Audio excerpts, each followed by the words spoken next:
Hey guys, welcome back to the channel. This is a story about what if Naruto drops the act of bashing council bashing. Before I start, please support for more amazing content, and do consider subscribing to my channel and share this video with your friends. This is written by Jägermeister31 and link in the description and support writer. Let's start the video. Disclaimer. I don't own Naruto, just this story. Naruto is standing in Hiruzen's office completely unaware of what's going on. Gigi, what's up? You got another mission for me? Hiruzen nods. He's been debating this for a while now. Not only is this a big step down for Naruto, he will have to fit in with the other academy students. And he's not exactly Mr. Sociable. Naruto, please take off your mask. Naruto looks at Hiruzen funny but nods and takes off his mask. There stands a 12-year-old blonde boy with whisker-like marks on each cheeks with blue eyes. To most he would seem a normal 12-year-old if he wasn't wearing the ANBU uniform, but Naruto is far from normal. He's the Jinchuriki of the nine-tailed fox Kyuubi. He's also been a member of ANBU since he was 8. He's no stranger to danger. He's one of Hiruzen's most dangerous but trusted ANBU who's had his fair share of battles over the years. He's also the youngest, and that has cost the lives of many of his victims as they underestimated him. In other words, Naruto is no stranger to death. Naruto looks at Hiruzen, who seems to be deep in thought. Is everything okay, Gigi? You're not thinking of making me Hokage already, are you? Hiruzen chuckles. Not yet, my boy. You still need a bit of tweaking, if you know what I mean. Naruto nods. So what's got you deep in thought, if not to make me Hokage? Hiruzen sighs. I have been asked to give you a mission. A mission I'd rather not give you for many reasons, but the council thinks it's necessary. Naruto nods, but inwardly he's confused, so he speaks his mind as he usually does. Shouldn't you, being the Hokage, sort of overrule them? They can't give out missions, can they? They never have before. Hiruzen nods. I can.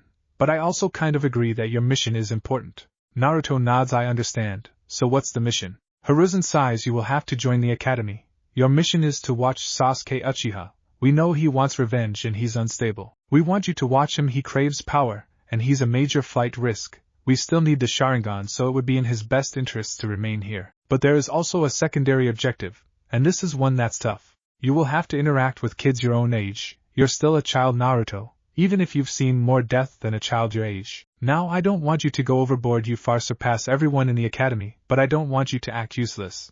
Naruto groans. Why don't we just kill the Uchiha brat and be done with it? He can't betray the leaf if he's dead. Hiruzen sighs, knowing that Naruto is very blunt and speaks his mind a bit too much.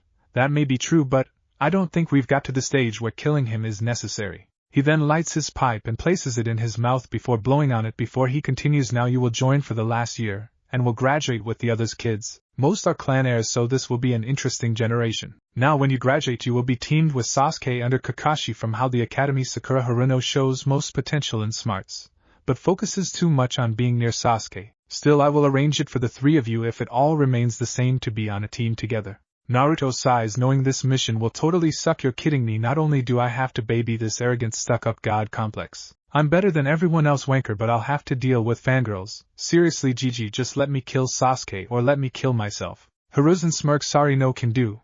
But if he does betray the leaf, you are to terminate him, no questions asked. Do not hesitate to do it. Wait, what am I thinking? You never hesitate. Naruto nods, but inwardly he's fuming. This is a complete joke to him. Damn stupid council, so I will have my own apartment. At least I might sleep decently. I mean, the walls are so thin in ANBU headquarters the snoring keeps me awake. Hiruzen chuckles. Yes, I can see how that would be annoying. You can keep your sword, by the way. You did earn it. Just don't kill your teammates. Well, unless he tries to turn tail and run away. And then he chuckles again, knowing this will irritate Naruto further. You will be doing D-rank missions like capturing Tora again. Just don't kill it. Naruto scoffs. Gigi, I hate you right now. Is that all? Hiruzen smokes on his pipe and smiles at Naruto, the boy who's like his grandson, even if he already has one in Konohamaru. Yes, that is all. Just arrive at the academy at 9 a.m. tomorrow. And once again, no killing anyone, at least until you do C-ranked missions. Naruto growls but leaves the room, and Hiruzen chuckles. I worry for that boy. Naruto makes his way to the ANBU headquarters and meets Yugao, his mentor. She smirks. So what did Hokage-sama want? Naruto growls. I have been reassigned to babysitting that brat Uchiha. The council fears he could betray the leaf. I said we should just kill the Uchiha brat and be done with it, but Gigi said no, I also have to socialize. Can you believe that? Snob little brats and fangirls, man. Karma's a bitch. Yugo chuckles and hugs Naruto. Naruto sighs but lets her hug him. She's like a big sister to him after all, as well as his mentor and teacher. Don't worry, Naruto-kun, maybe you'll meet a nice girl to help relieve some stress from putting up with the Uchiha and his fangirls. I've heard he has a lot. Naruto sighs. You're just enjoying my discomfort, aren't you? And I still say we should just kill him and be done with it.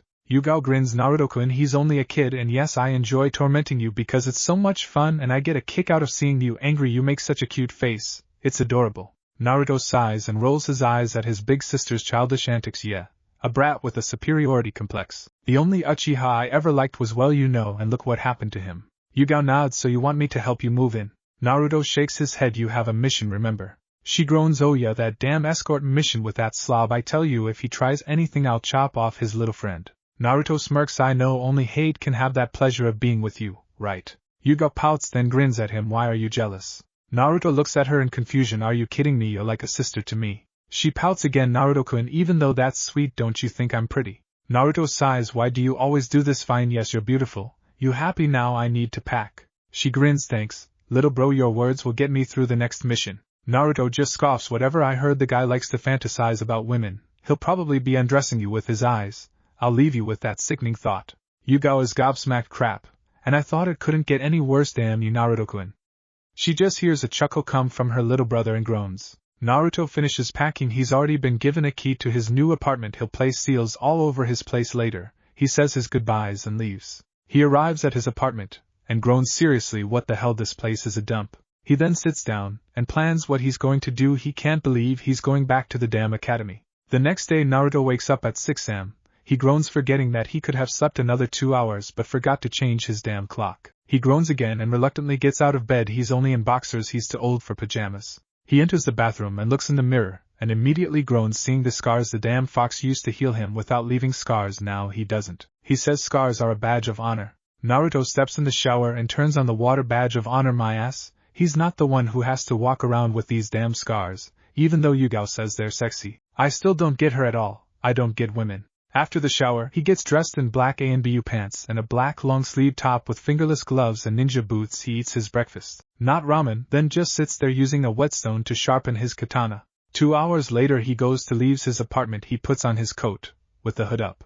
Along with his coat he has his katana that's strapped to his back. He groans before he walks to the academy. He walks slowly so he misses everyone. He's never had time for anyone but his buddies in A&BU.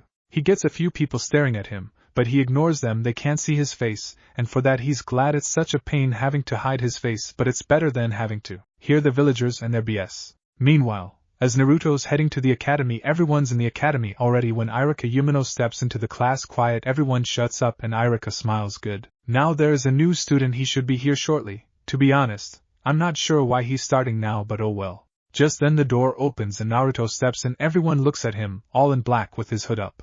Irika smiles. Ah, you're here. You must be Naruto. Please take a seat. Do you want to say hello first? Naruto looks at him. No. Irika nods. Okay. Take down your hood.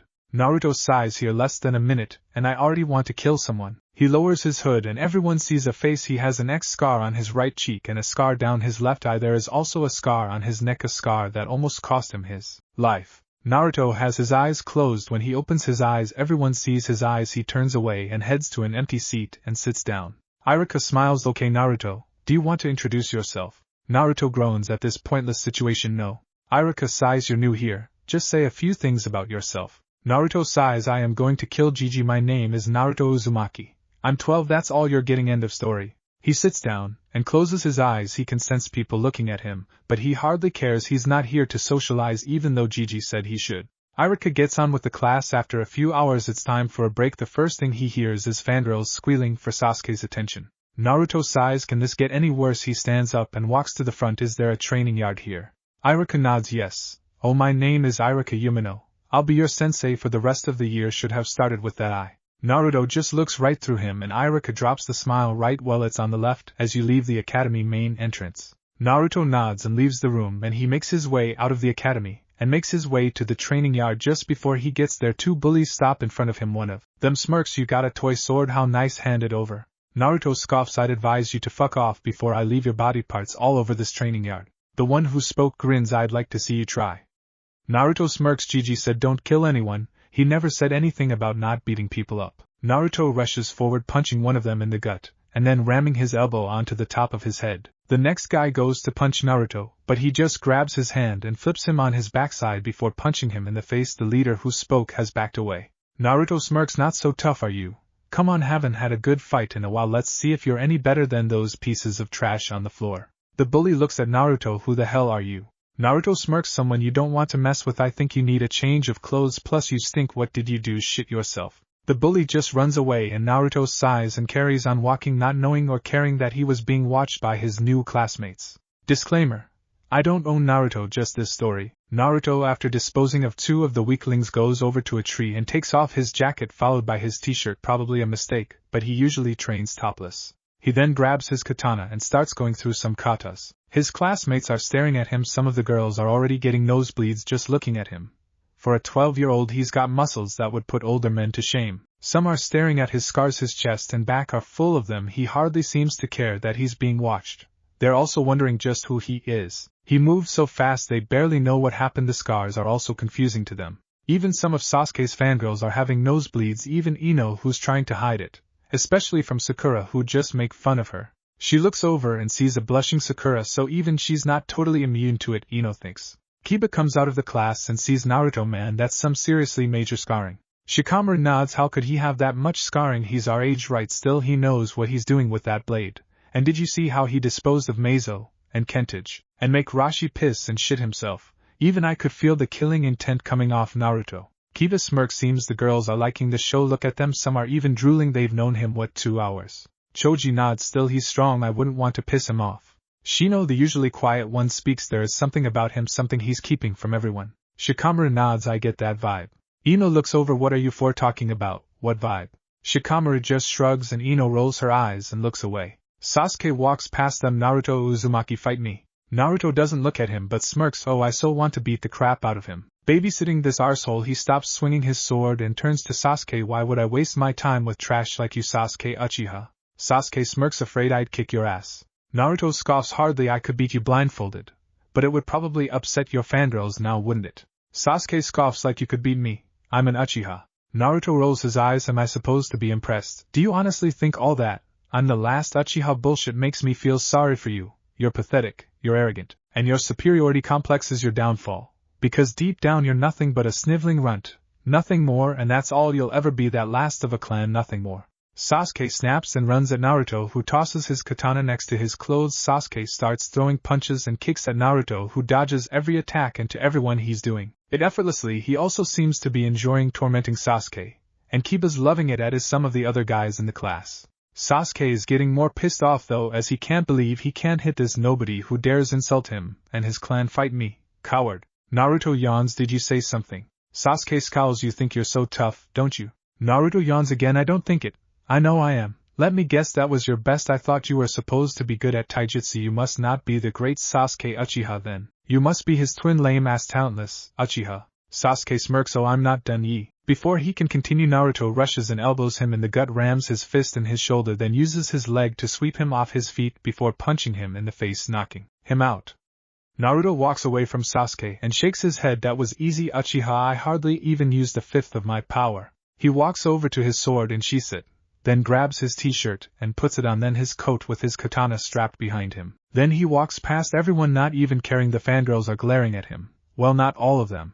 Some are looking at him with lust in their eyes. Kiba smirks. Now that was a quick ass-kicking. Shikamaru nods. I knew there was something about him. Didn't anyone see the tattoo on his arm? Kiba smirks. Nah, was too busy watching Sasuke get his ass hooped. Wait, tattoo? What kind of tattoo? Sakura heard them talking. You know what that tattoo was? Shikamaru shrugs and she scowls at him, and then the girls all go to see if Sasuke's okay. Iruka, who's at the window and saw the fight, also saw the tattoo, and he's shocked. He's an Anbu. I'm sure that was the Anbu tattoo. What the hell, Lord Hokage? Naruto's 12. His body looks like he's been through hell. Back outside, Choji looks at Shikamaru. So what was the tattoo? Shikamaru sighs. Not sure. I know I've seen it before, but not sure where. In the Hokage Tower. Hiruzen's looking through his crystal ball. He sighs. Seriously, Naruto-kun, did you have to do that to Sasuke? Still, he should really leave his arm covered. Nico. Yugao appears. Yes, Hokage-sama. Hiruzen sighs. Inform Naruto to put a seal on his arm. He just showed his whole class his Anbu tattoo. Yugao nods. I will inform him once they break for lunch. Hiruzen nods. Oh, Nico, I gotta report the client you escorted had bad visions on his trip. Do you know anything about that?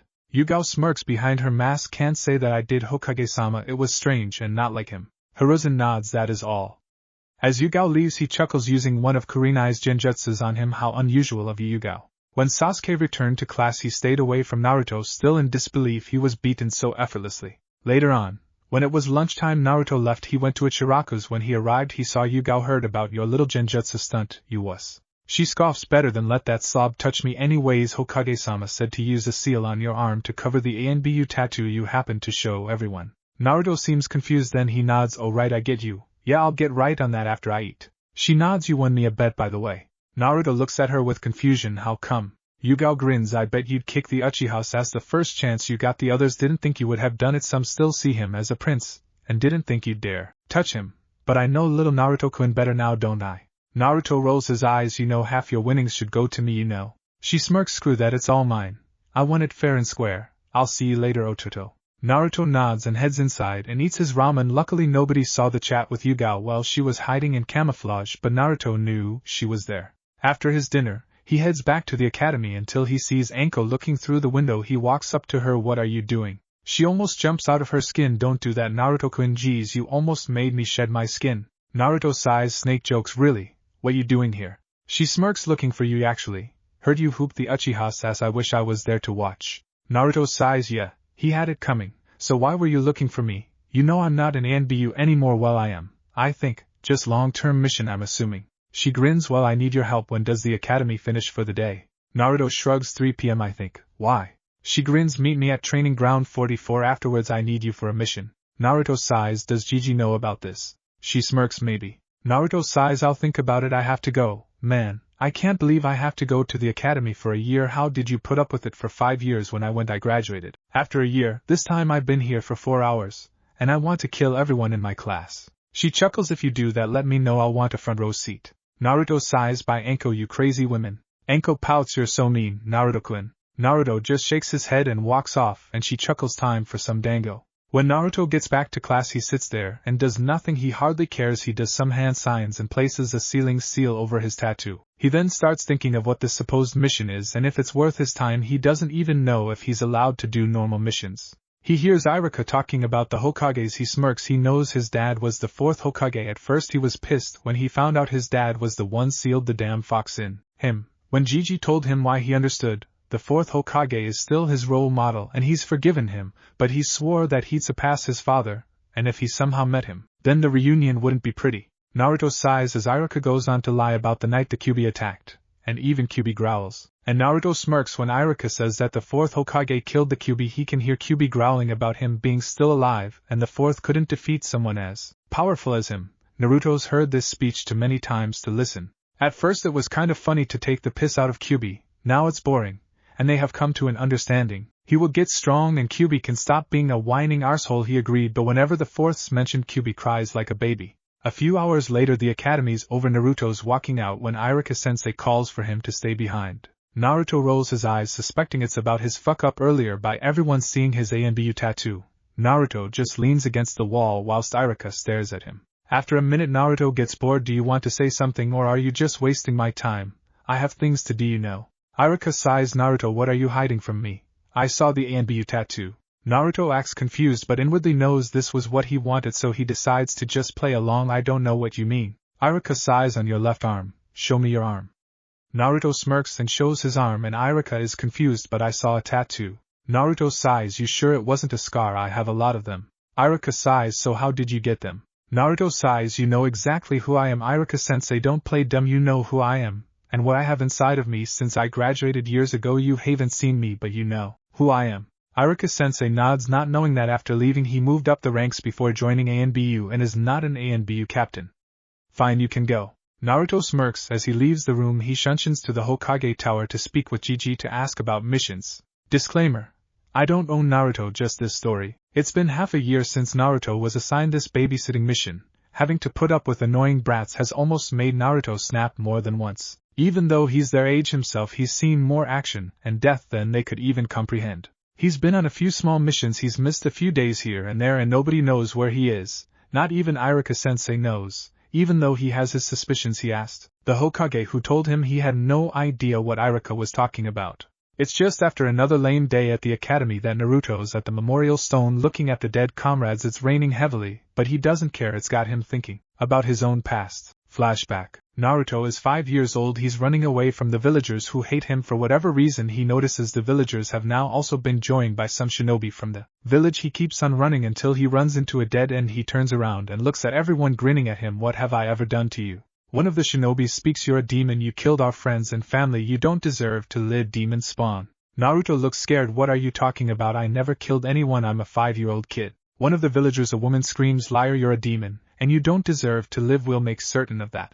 The same shinobi that spoke grins. Well, we can't actually kill him. The Hokage says so, but it doesn't mean we can't make his life a living hell. The villagers and the shinobi all grin and move in to start attacking Naruto. After 5 minutes of beatings where Naruto is lying in his own blood, his legs broken, his hand twisted the wrong way, multiple stab wounds in his body. One of the shinobi even burned him, but they ignored the order and went in for the kill until 2 ANBU arrived, one in a cat mask, the other a dog mask. They saved Naruto. The villagers and shinobi weren't happy, but facing angry ANBU, the elite, was suicide. The one in the cat mask picked up Naruto and carried him to the hospital. The doctors all refused to heal him until the Hokage's wife took him and helped him herself. It was whilst in the hospital recovering that the fox first made himself known to Naruto. He healed him and told him the truth. Naruto was in shock at what he was hearing, and he was terrified, staring into the eyes of a demon fox, but the fox decided to help Naruto, and from that day onward Naruto gained a sensei, even though nobody found out until much later. Flashback end. Naruto's broken from his flashback when someone pats him on the shoulder, and he looks up and sees Inu. Kakashi, how are you doing, Captain? How's the assignment going? You here remembering the dead? Naruto sighs. To be honest, this is the worst assignment I've been on.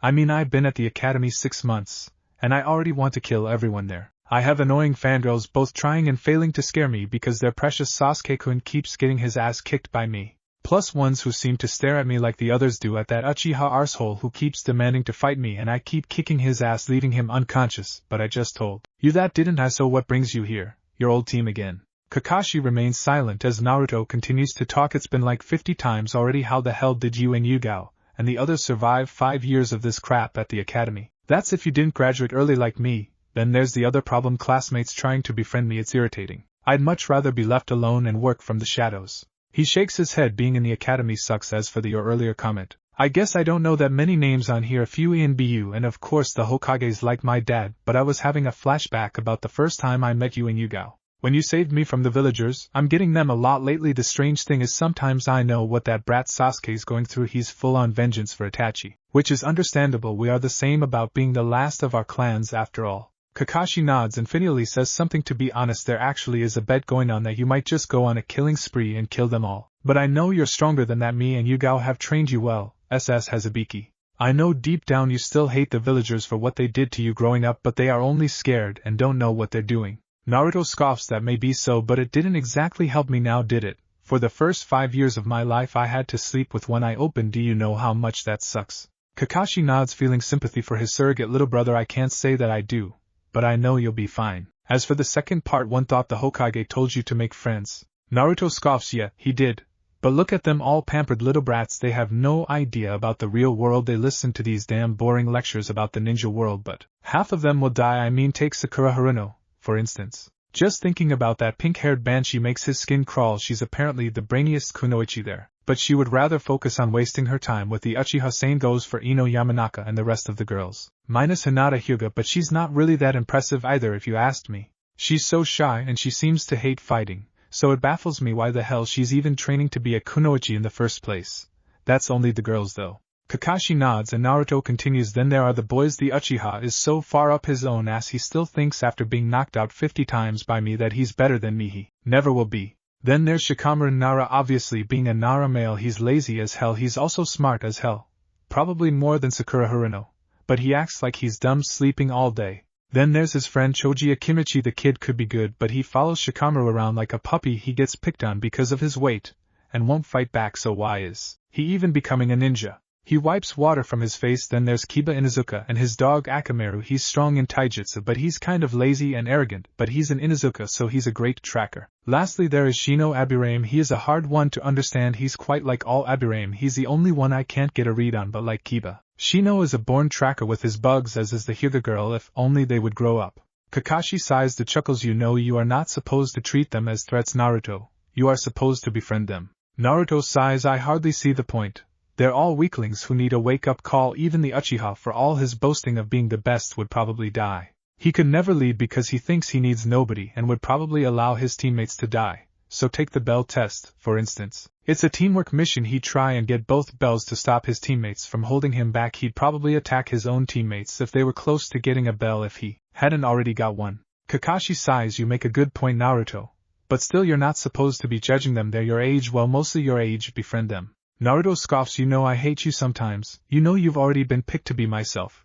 And the Uchiha sensei, you better not be an ass, and you know what I mean by that. Kakashi smirks. Oh Naruto, you don't hate your big brother, that hurts. Naruto scoffs. Whatever, I'm going home, I'll see you around. Naruto shunshins away. Kakashi watches him go, and sighs. This was a bad idea. Still, it's quite enjoyable hearing about Naruto's frustrations. He's definitely got Kushina's temper, that's for sure. Still, deep down they're probably sad their sons turned out this way. It's now several months later, the day of graduation. Not that it matters for Naruto, he knows what he has to do, some stupid tests.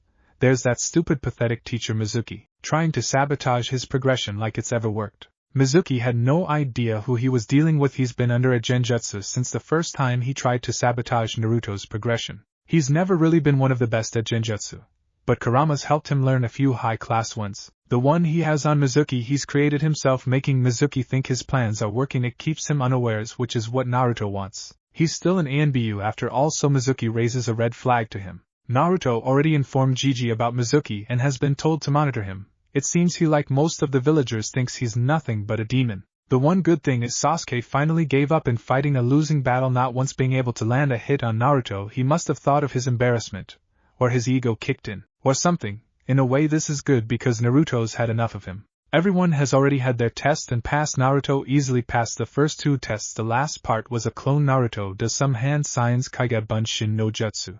Iruka looks at Naruto, wondering how he knows a forbidden just, but knowing who Naruto is, minus being an ANBU, he's not really surprised. Iruka hands out a headband and Naruto takes it and walks off. None of the other kids are surprised when Naruto enters the main classroom holding his headband. Naruto just sits at his desk and places the headband on the desk and closes his eyes to think. Iruka comes out of the back room with Mizuki, who's glaring at Naruto. Some of the kids look at where their other teacher is glaring and notice it's at Naruto, who's not even looking at him, but knows he's being glared at and hardly cares his time will come. When he does look at Mizuki, Naruto smirks. Then all of a sudden Mizuki starts shouting and holds his head before he runs out of the room, shocking everyone except Naruto, who just looks away knowing what he did, but he does have a smirk on his face. Everyone leaves for the weekend, there to come back on Monday to find out what happens next. Naruto already knows what will happen but acts like he doesn't. Naruto was given the title of Rookie of the Year, a title that looked like certainly going to Sasuke before Naruto joined. When Iruka told Naruto he didn't even care, it meant nothing to him. Even Iruka noticed. Naruto leaves the academy and immediately shunshins to the Hokage office. His classmates saw him do it. Most of them gave up trying to figure out Naruto. To them he's an enigma. Some, like Sasuke, want to know how he did that. Sasuke also hates Naruto. He's an Uchiha, but this Naruto came here and make him look like a joke. Naruto enters the office and Hiruzen smiles. Congratulations on becoming a genin. I'm so proud of you. Naruto sighs seriously. Gigi, I'm an ANBU captain. You're congratulating me for nothing. You should be congratulating me for not killing everyone in my class. Hiruzen chuckles. Well, congratulations for that too. Naruto sighs. So nothing's changed, right? Me, with the brat, and Kakashi's still going with the Haruno girl. Hiruzen sighs but nods yes, although it's done differently. Usually we make it the Rookie of the Year, which is you. Congratulations on that, by the way, with the head Kunoichi, which is Mrs. Haruno, and the dead last, which isn't Sasuke, by the way. Naruto rolls his eyes. Hiruzen then groans. You know you were supposed to make friends, also you know, not be an outcast. Naruto sighs. They're all brats. I'm sure Kakashi told you what I thought of them all. Hiruzen nods. Yes, he did, and even though you are correct, they're only kids. They will grow out of it. Naruto sighs. Hopefully before they're all dead. Hiruzen nods naturally. Now onto to something else. Tell me your opinion on Mizuki. Naruto sighs. That waste of space. He sees me as a demon, like I care. But there is something in his eyes. He has the eyes of a traitor. He looked shocked and angry about me doing the shadow clone jutsu. I think he wanted me to fail. I'm not sure why exactly. Hiruzen nods then smirks. I see. We will watch him carefully. Get some rest. You're a genin now. Your next challenge is D ranks. Naruto glares at him. You're cruel, Gigi. Hiruzen chuckles. I am, aren't I? Naruto sighs and shunshins away, and Hiruzen just shakes his head, knowing Naruto will never change. It's now Monday and everyone's in the academy when Iruka walks into the room. Good morning, genin. Now you're all going to be in teams. Now I will start from team 1. Naruto ignores the first 6 teams, then he hears Iruka say Team 7 and he grunts. Iruka coughs. Team 7 is Sasuke Uchiha, Sakura Haruno, and Naruto Uzumaki. Some of the students gasp. Sasuke and Naruto in the same team is a scary thought to them all. Sakura is happy though Naruto and Sasuke not so much for different reasons. Disclaimer: I don't own Naruto, just this story. Iruka continues. So Team 7's sensei will be Kakashi Hatake, Team 8 will be Kiba Inuzuka, Shino Aburame, and Hinata Hyuga. Your sensei will be Kurinai Yuhi. Team 9 is already a team. Team 10 will be Shikamaru Nara, Ino Yamanaka, and Choji Akimichi. Your sensei will be Asuma Sarutobi. Good luck, kids. When your sensei arrive, you will go with them. Naruto sighs, knowing Kakashi will be here a while. Sasuke at first looks at Sakura, who smiles at him, but he doesn't acknowledge her. He looks straight at Naruto and glares at him. Naruto isn't even looking at anyone, he's in his inner world. Sasuke doesn't understand Naruto either. He hates to admit it, but Naruto's strong and fast and better than him, and that infuriates him. Naruto sighs. Even though I knew this would happen, it still sucks. Stuck with the Uchiha brat and the pink-haired banshee. Kind of makes me think, what did I do to deserve this? I mean, not only do I have an overgrown furball in me, but now I'm teamed up with an emo arsewipe, and a banshee. Can it get any worse? Wait, yes, our sensei is lazy. Kakashi. Kurama chuckles. Sucks to be you, kid. To be honest, I would have just killed the Uchiha brat and be done with it like you wanted. Still, you knew this would happen. Still, I still say on our first mission out of Konoha, you just kill him, make it look like an accident. The banshee too. I mean, she's so loud. Just be glad it's not a 5-man team, and you have that blonde-haired bimbo. Surely you would lose it then. Naruto chuckles. You probably right there. Still, D-rank, they're not even missions. I'm using clones to do them. Fuck, wasting my time with that. Well, I'll speak later, furball. Naruto opens his eyes and sees everyone but his team is gone. He just rolls his eyes. He hears Sakura moaning about Kakashi still not being here yet, and he just rolls his eyes and sighs. Get used to it, Haruno. He'll never change. 2 hours later, Kakashi enters the room. Yo. Sakura glares at him. You're late. Kakashi gives her an eye smile. I had to help an old lady across the street. Naruto sighs. Going with that one, are you? Sakura looks unconvinced. Sasuke seems pissed, but Naruto hardly cares, knowing Kakashi's antics for years. Kakashi smiles. Meet me on the roof. He then shunshes away. Sakura sighs and starts to leave the room. She sees Sasuke following her, but Naruto's vanished. When Sasuke and Sakura get to the roof, Kakashi and Naruto are already there. Naruto's just leaning against the wall with his eyes closed, just waiting for the lame-ass introductions that Kakashi just told him he'd be doing, and Kakashi knows that this will piss off Naruto. Kakashi smiles. Well, hello team. Now I think we should start with introductions. Sakura and Sasuke sit down in front of Kakashi. Kakashi looks up. You going to join us? Naruto sighs. No, let's just get this over with. Sakura smiles. I think you should go first, Kakashi-sensei. Kakashi smiles. Okay, my name is Kakashi Hatake. My likes and dislikes are none of your business. My dreams are also none of your business. Sakura is furious. So all we know is your name, not much of an introduction. Kakashi smiles. Well then you go next, Pinky. Sakura sighs. My name is Sakura Haruno. My likes are.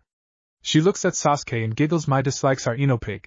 My goals and dreams are. She looks at Sasuke and giggles. All the guys almost feel like gagging right there. Kakashi nods. Okay, Mr. Brooder. Sasuke growls at Kakashi. My name is Sasuke Uchiha. I don't really have any likes or dislikes. My goal is to kill a certain someone and restore my clan. Sakura looks at Sasuke. He's so cool. Naruto looks at Sasuke and wants to just toss him off the roof and be done with it.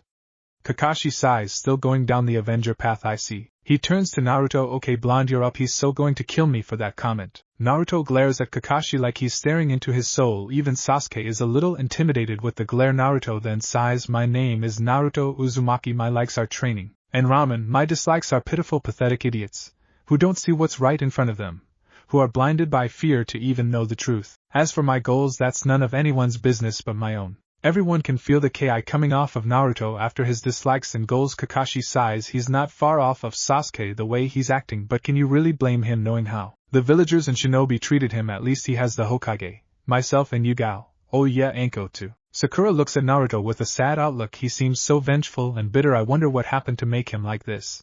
It's so sad for someone to be this angry. Then there was his body. I've never seen someone that has that many scars before. I wonder how he got them. He really is mysterious, like he's already a ninja or something, but that can't be true. Sasuke looks at Naruto. He even shuddered at those words. Seems I'm not alone in my anger for me. It's Itachi. I wonder what his issues are about. Still, he's strong. Maybe he could help me out and help me to get stronger. That is, if he ever talks. He's worse than me. He looks at Sakura. At least I know he won't slow me down. Unlike her. Kakashi smiles. Okay, introductions are over. Meet me tomorrow at 6 a.m. at Training Ground 7, and don't eat beforehand or you'll throw up.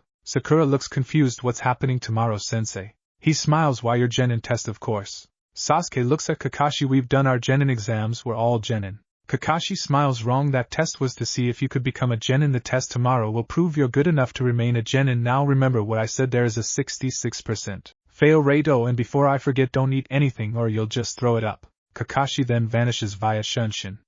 Sakura sighs. She looks around and Sasuke looks angry. She looks where Naruto was, but he's vanished also. Sakura sighs and leaves the roof, followed by Sasuke. The next day Naruto makes his way to training ground 7. He's the first there, not surprising. Even after a year he still can't get used to being in the academy. Still knowing Kakashi, it's pointless being here now as Kakashi probably won't turn up till about 11. Still, it will give him some time to train. He takes off his jacket and pulls out his katana and starts doing some kata exercises. He's been doing them for about 10 minutes. When Sakura arrives, she looks around and then spots Naruto sparring, so she sits down to watch. She has nothing better to do until Kakashi-sensei or Sasuke-kun arrives, and for some reason she likes watching him train. Same for Sasuke-kun. After another 10 minutes, Naruto stops. He looks over his shoulder and sees Sakura. He sighs. At least she's quiet. Probably because Sasuke's not here. Naruto stops training and sits against a tree, resting his back against it. Then hears a stomach rumble and smirks. She listened to Kakashi, it seems. Sakura looks up. No, Kakashi-sensei. Naruto looks at her like she's an idiot. Does it look like it? He won't be here for hours. She looks shocked. What? How do you know? Naruto sighs. I know Kakashi. He'll be here about 11 a.m. probably. She looks at Naruto in shock. You're serious? Naruto nods. You should go get yourself some food. She bites her lip. Kakashi-sensei said not to. Naruto rolls his eyes. He also said he'd be here by 6 a.m. and it's now 6:30. Do you see him? She shakes her head. Have you eaten? Naruto nods. I have. I was going to eat anyway, whether he said to or not. Sakura seems confused, but he told us not to eat. Why go against his orders? Naruto sighs. I don't really care, to be honest, but if you must know, how can we have a test when we're fighting our own bodies? She nods. Can I ask you something? Naruto sighs. Why? She sighs. Well, can I or not? Naruto sighs. Fine, what do you want to ask me? She moves closer and sits near him. What's that vanishing move you and Kakashi-sensei do? Naruto raises an eyebrow. Oh, you mean Shunshin? It's a D-rank move. She nods. So can anyone learn it then? Naruto nods. Yes, well, ninjas. She smiles. I've seen other ninjas do the move also. Naruto nods. I'm sure you have. It comes in handy. She sighs. You said you know Kakashi-sensei. Do you know what the test will be? Naruto shakes his head and she sighs. No. But knowing him, it will be tough. He's never passed the team before. Sakura looks shocked. Seriously, can this get any worse? Naruto just shrugs. Why do you want to be a kunoichi? She smiles. To help people, of course. Naruto sighs. Then why are you neglecting your duties and focusing only on the Uchiha? A weak ninja or kunoichi will only die if they don't focus on that. What is your speciality? Ninjutsu, genjutsu, taijutsu? Answer me that. She sighs. I don't know that much, really, only the basics of each. Naruto scoffs. Sakura, you were the top kunoichi of our class. Don't let that title go to your head. You should train more. Your stamina is terrible. I saw you and Ino doing the obstacle courses we did. You both look like you'd run a marathon, not running a pathetic obstacle course. Brains can only take you go so far, and don't use the excuse of not being in a clan. She sighs. I'm not using that as an excuse. Naruto sighs. Whatever. Can you do chakra control exercises? She looks at Naruto. I haven't done any before. What types are there? Naruto sighs. Tree walking, walking on water, balancing a leaf on your head. We did that in the academy though, and there are others. Sakura looks at him confused, then remembers the leaf balancing one, so feels embarrassed. Then she thinks on tree walking and is confused. Tree walking, what's that? I can already climb trees. Naruto sighs. Pretty much climbing a tree with only your feet. She seems surprised. That's stupid, nobody can do that. Naruto sighs. It's a chakra control exercise. Sakura, of course, it's real. She's doubtful but asks anyway, can you do it? Naruto rolls his eyes. Of course, but I'm not the sensei, so I really have no reason to show you now, do I? Disclaimer. I don't own Naruto, just this story. Sakura smiles, hoping to get some kind of conversation going. Can you show me? Naruto groans, knowing this would happen. He should have kept his mouth shut. Why would I do that? She sighs. I just want to see it. We're going to be here for a while, right? Naruto sighs. Fine, I'll show you, then leave me the hell alone. Naruto stands up and walks to a tree and puts his foot on it and starts walking up it. Sakura looks shocked. Wow, you wasn't lying. Naruto rolls his eyes, then climbs to the top before he vanishes and appears leaning against the tree he was at earlier. Sakura smiles. Could you teach me how to do that? Naruto sighs. What part of I'm not your sensei don't you understand? She sighs, then smirks as she comes up with an idea to at least get some camaraderie from him. You'd be helping out a teammate. Naruto scoffs. Let me ask you this, why do you want to learn it? To impress your precious Sasuke-kun? If so, then you haven't thought it through. Think about it. You know his ego, how would he like it if someone learned something before he did? He'd be pissed, not pleased, especially if it was one of his fangirls. Sakura sighs. I didn't think of that. She looks to her ground and bites her lip, then looks up. I want to learn it for myself. Meanwhile, at the Hokage office, Hiruzen is watching through his crystal ball when Kakashi arrives. You wanted to see me, Hokage?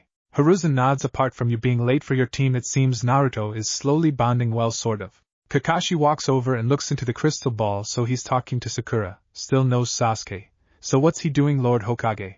Hiruzen smiles. He showed her a chakra control exercise, tree walking, and Naruto made a valid point about Sakura's reasons for wanting to learn it. Kakashi nods to impress Sasuke. Am I right? Hiruzen nods back, and Naruto told her Sasuke wouldn't be happy, he'd be pissed. She is learning that before he is. Kakashi rubs his chin. I see. But he is stating the truth though. Hiruzen lights his pipe and places it in his mouth. True. But he still has no reason to teach her. As he said, he's not her sensei, even if technically he outranks her. Kakashi nods. I see your point. Back with Naruto and Sakura. Naruto sighs. There is no getting away from you, is there? Why do you want to learn it? You said it's for yourself. Then fine, wait for Kakashi-sensei to teach it to you. I'm not your sensei. Just then Sasuke walks up. He's late. What are you two talking about? Sakura smiles. Sasuke-kun, Naruto showed me this cool chakra control exercise called tree walking. Sasuke raises an eyebrow. Tree walking? What's that? I can already climb trees. He's lying to you. Sakura smiles. That's what I thought at first, but I was wrong. Sasuke scoffs. I know how to climb a stupid tree. That's hardly an exercise. Sakura grins. That's true, I can climb trees also, but how about climbing a tree only using your feet? Sasuke looks at Sakura. Then Naruto, bullshit, can't be done. Naruto sighs. You know nothing, Uchiha. Sasuke glares at Naruto. Says you. Naruto rolls his eyes, stands up, then walks over to a tree and starts walking up it only using his feet. Sakura smiles and Sasuke is in shock. Damn it, he can do that. Who is he? I will get him to teach me. He waits for Naruto to stop at the top, then he stands upside down on the branch. You were saying, Uchiha.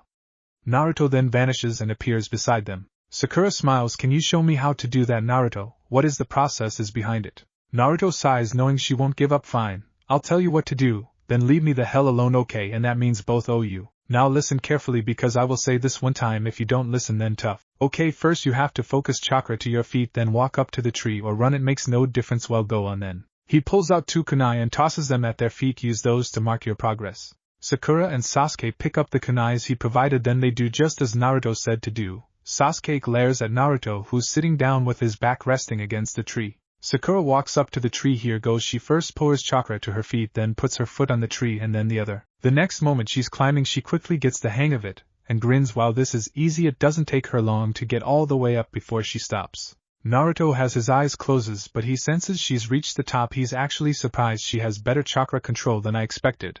I bet the Uchiha will cry now. Sasuke is still glaring at Naruto until he hears Sakura call to him. Hey Sasuke-kun, I did it. Sasuke looks around, then looks up and growls. He then runs at the tree and starts climbing. He gets some way up before he jumps backward.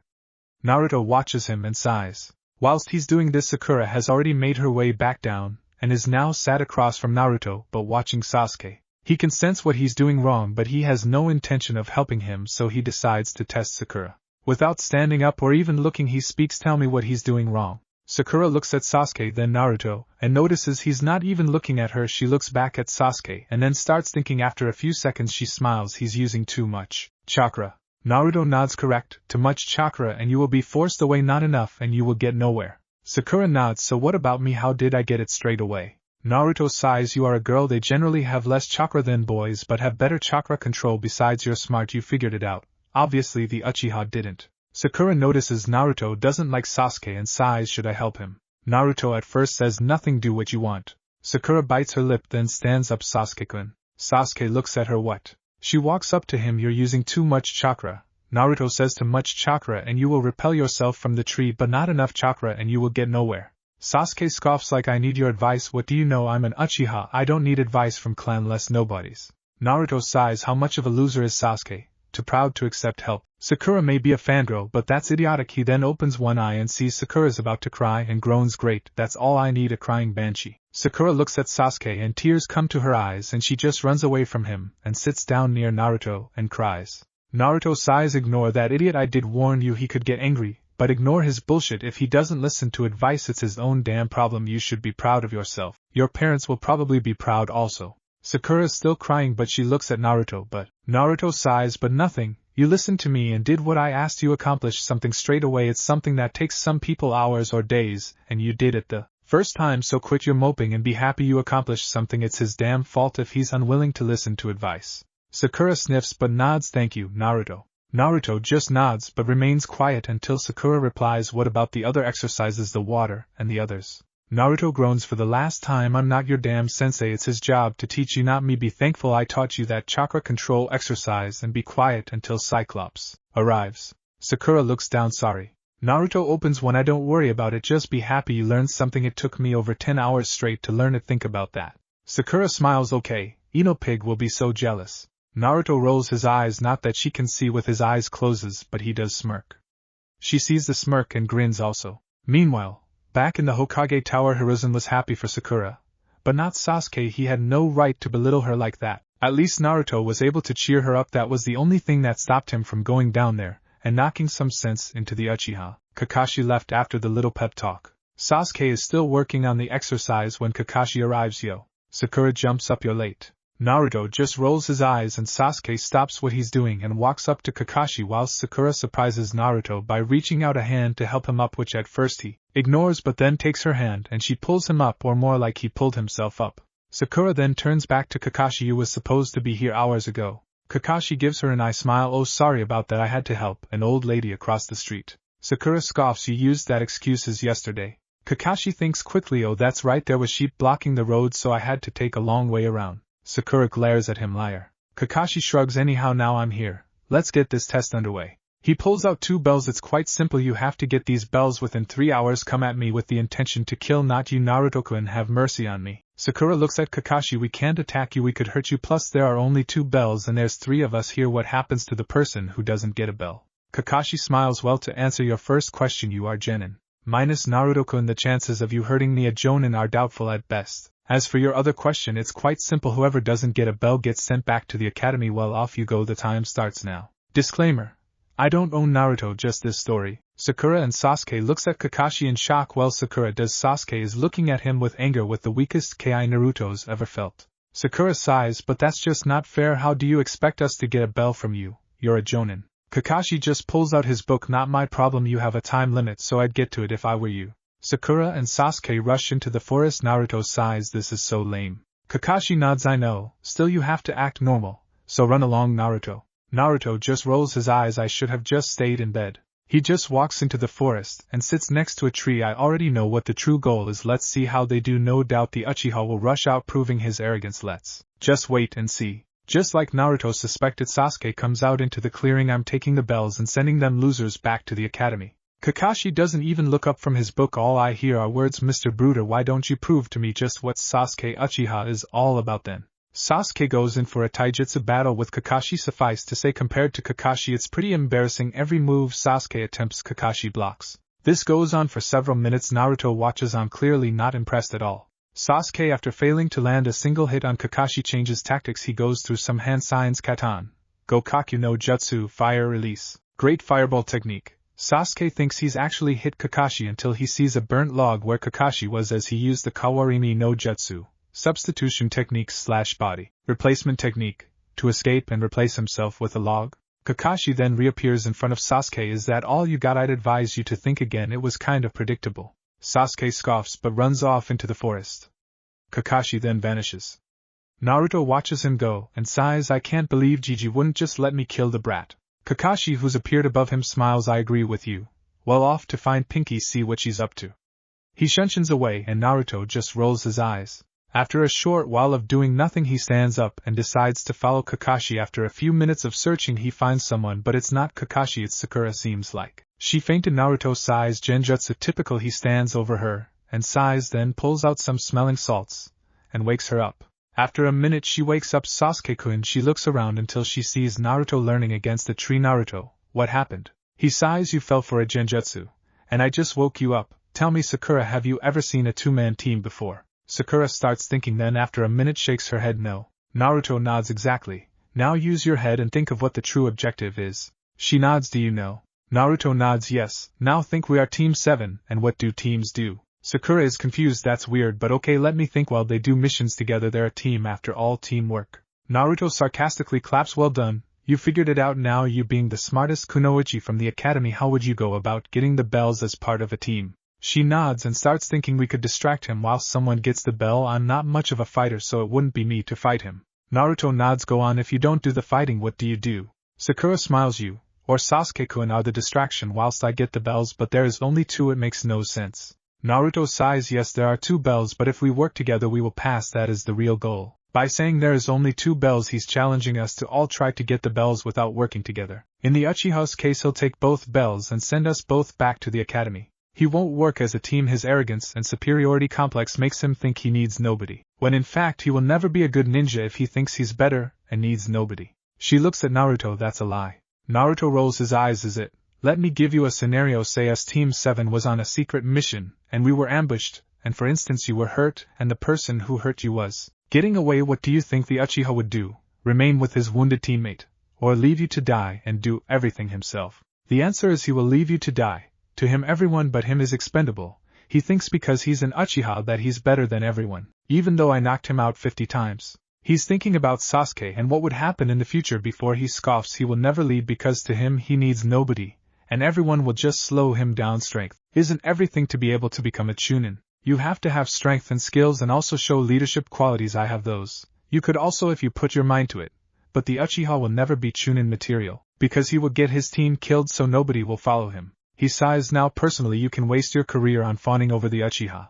Or you can get your act together. For now, we need to get the bells. We can't rely on Sasuke, so it's up to us to work together to get the bells. Sakura nods. But what about Sasuke-kun? If we get the bells he will return to the academy. Naruto groans. Are you fucking deaf, Sakura? The objective is teamwork. There has never been a 2-man team. Maybe the Uchiha will realize this and assist us. But for now think. Kakashi is a jonin. We need a plan. A simple one-person fights whilst the other sneaks up won't work on him. He's one of the best jonin in Konoha. If you try and say anything, Kakashi, I will destroy every book you own. I will burn them right in front of your face whilst you are tied up crying over your damn smut. Kakashi, who's above them, heard every word and agrees with Naruto, and he's not stupid enough to say anything to Naruto. Naruto is trying to help her, but will it work? Her hero worship of Sasuke will be her downfall.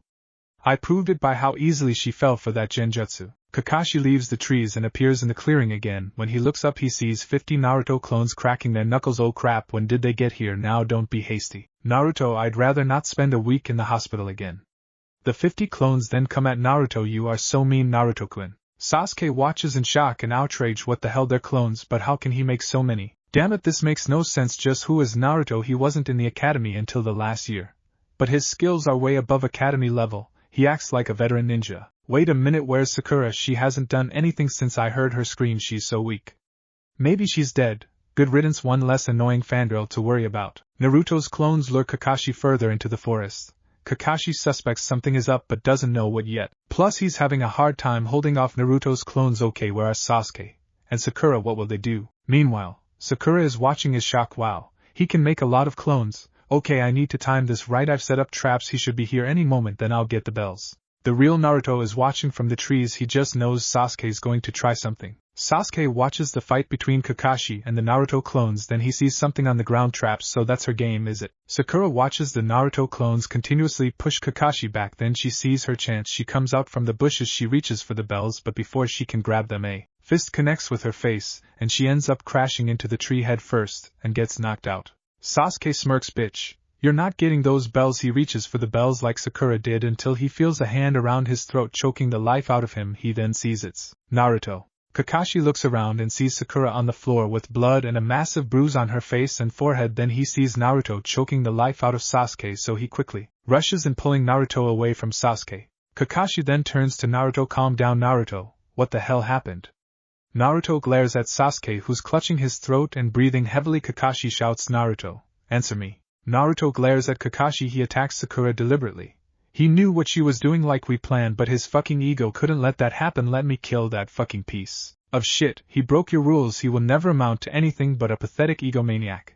He should be put out of his fucking misery before he gets people killed. Kakashi sighs. You can't just attack him. Naruto glares at him. Screw you, I'm taking Sakura to the hospital. Hopefully she's not hurt too badly.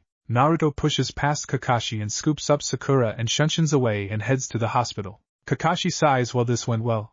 Fuck, he looks at Sasuke. You disappoint me, I'll have to speak to the Hokage about this. Naruto arrives at the hospital carrying an unconscious Sakura. One of the nurses glares at him. Naruto gives her some ki, and she backs away and he continues through the hospital. There is one doctor he trusts who doesn't hate him, so he'll take Sakura to her. Let's just hope she's working today. He carries her into a room and lays Sakura on a bed.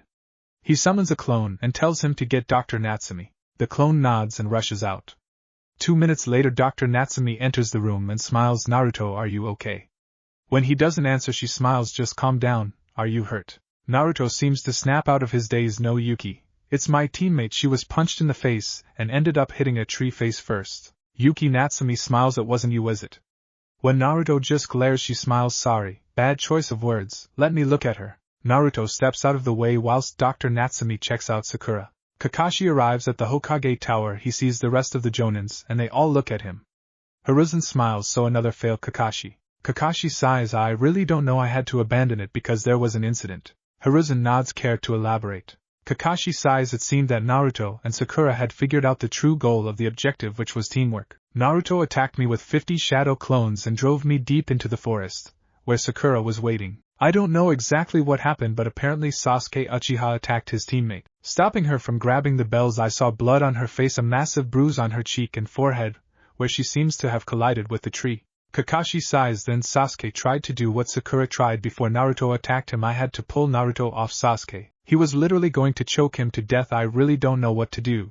Kurenai is in shock. She's heard of the Uchiha's arrogance. Would he be so petty to attack a teammate, though? In a way, Naruto is just as bad, but maybe he was protecting his teammate. Asuma pretty much has the same opinions as Kurenai.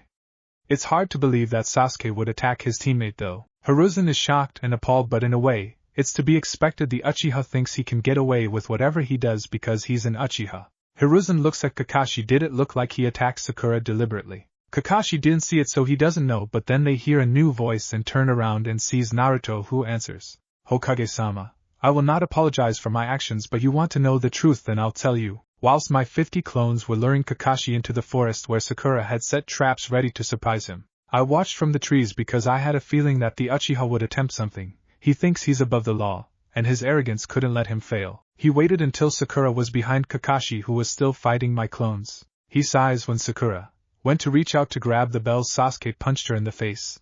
It was deliberate. The grin on his face was proof of that. The punch was powerful, and it made her spin around, and she ended up crashing into the tree head first. She is unconscious at the moment. She has a nasty concussion and a fractured jaw from the punch and whiplash. From what Dr. Natsumi told me, she will have to stay in the hospital overnight, but that's it. As for Sasuke, he had the nerve to try what Sakura did. As I said before, I won't apologize because he deserved what he got.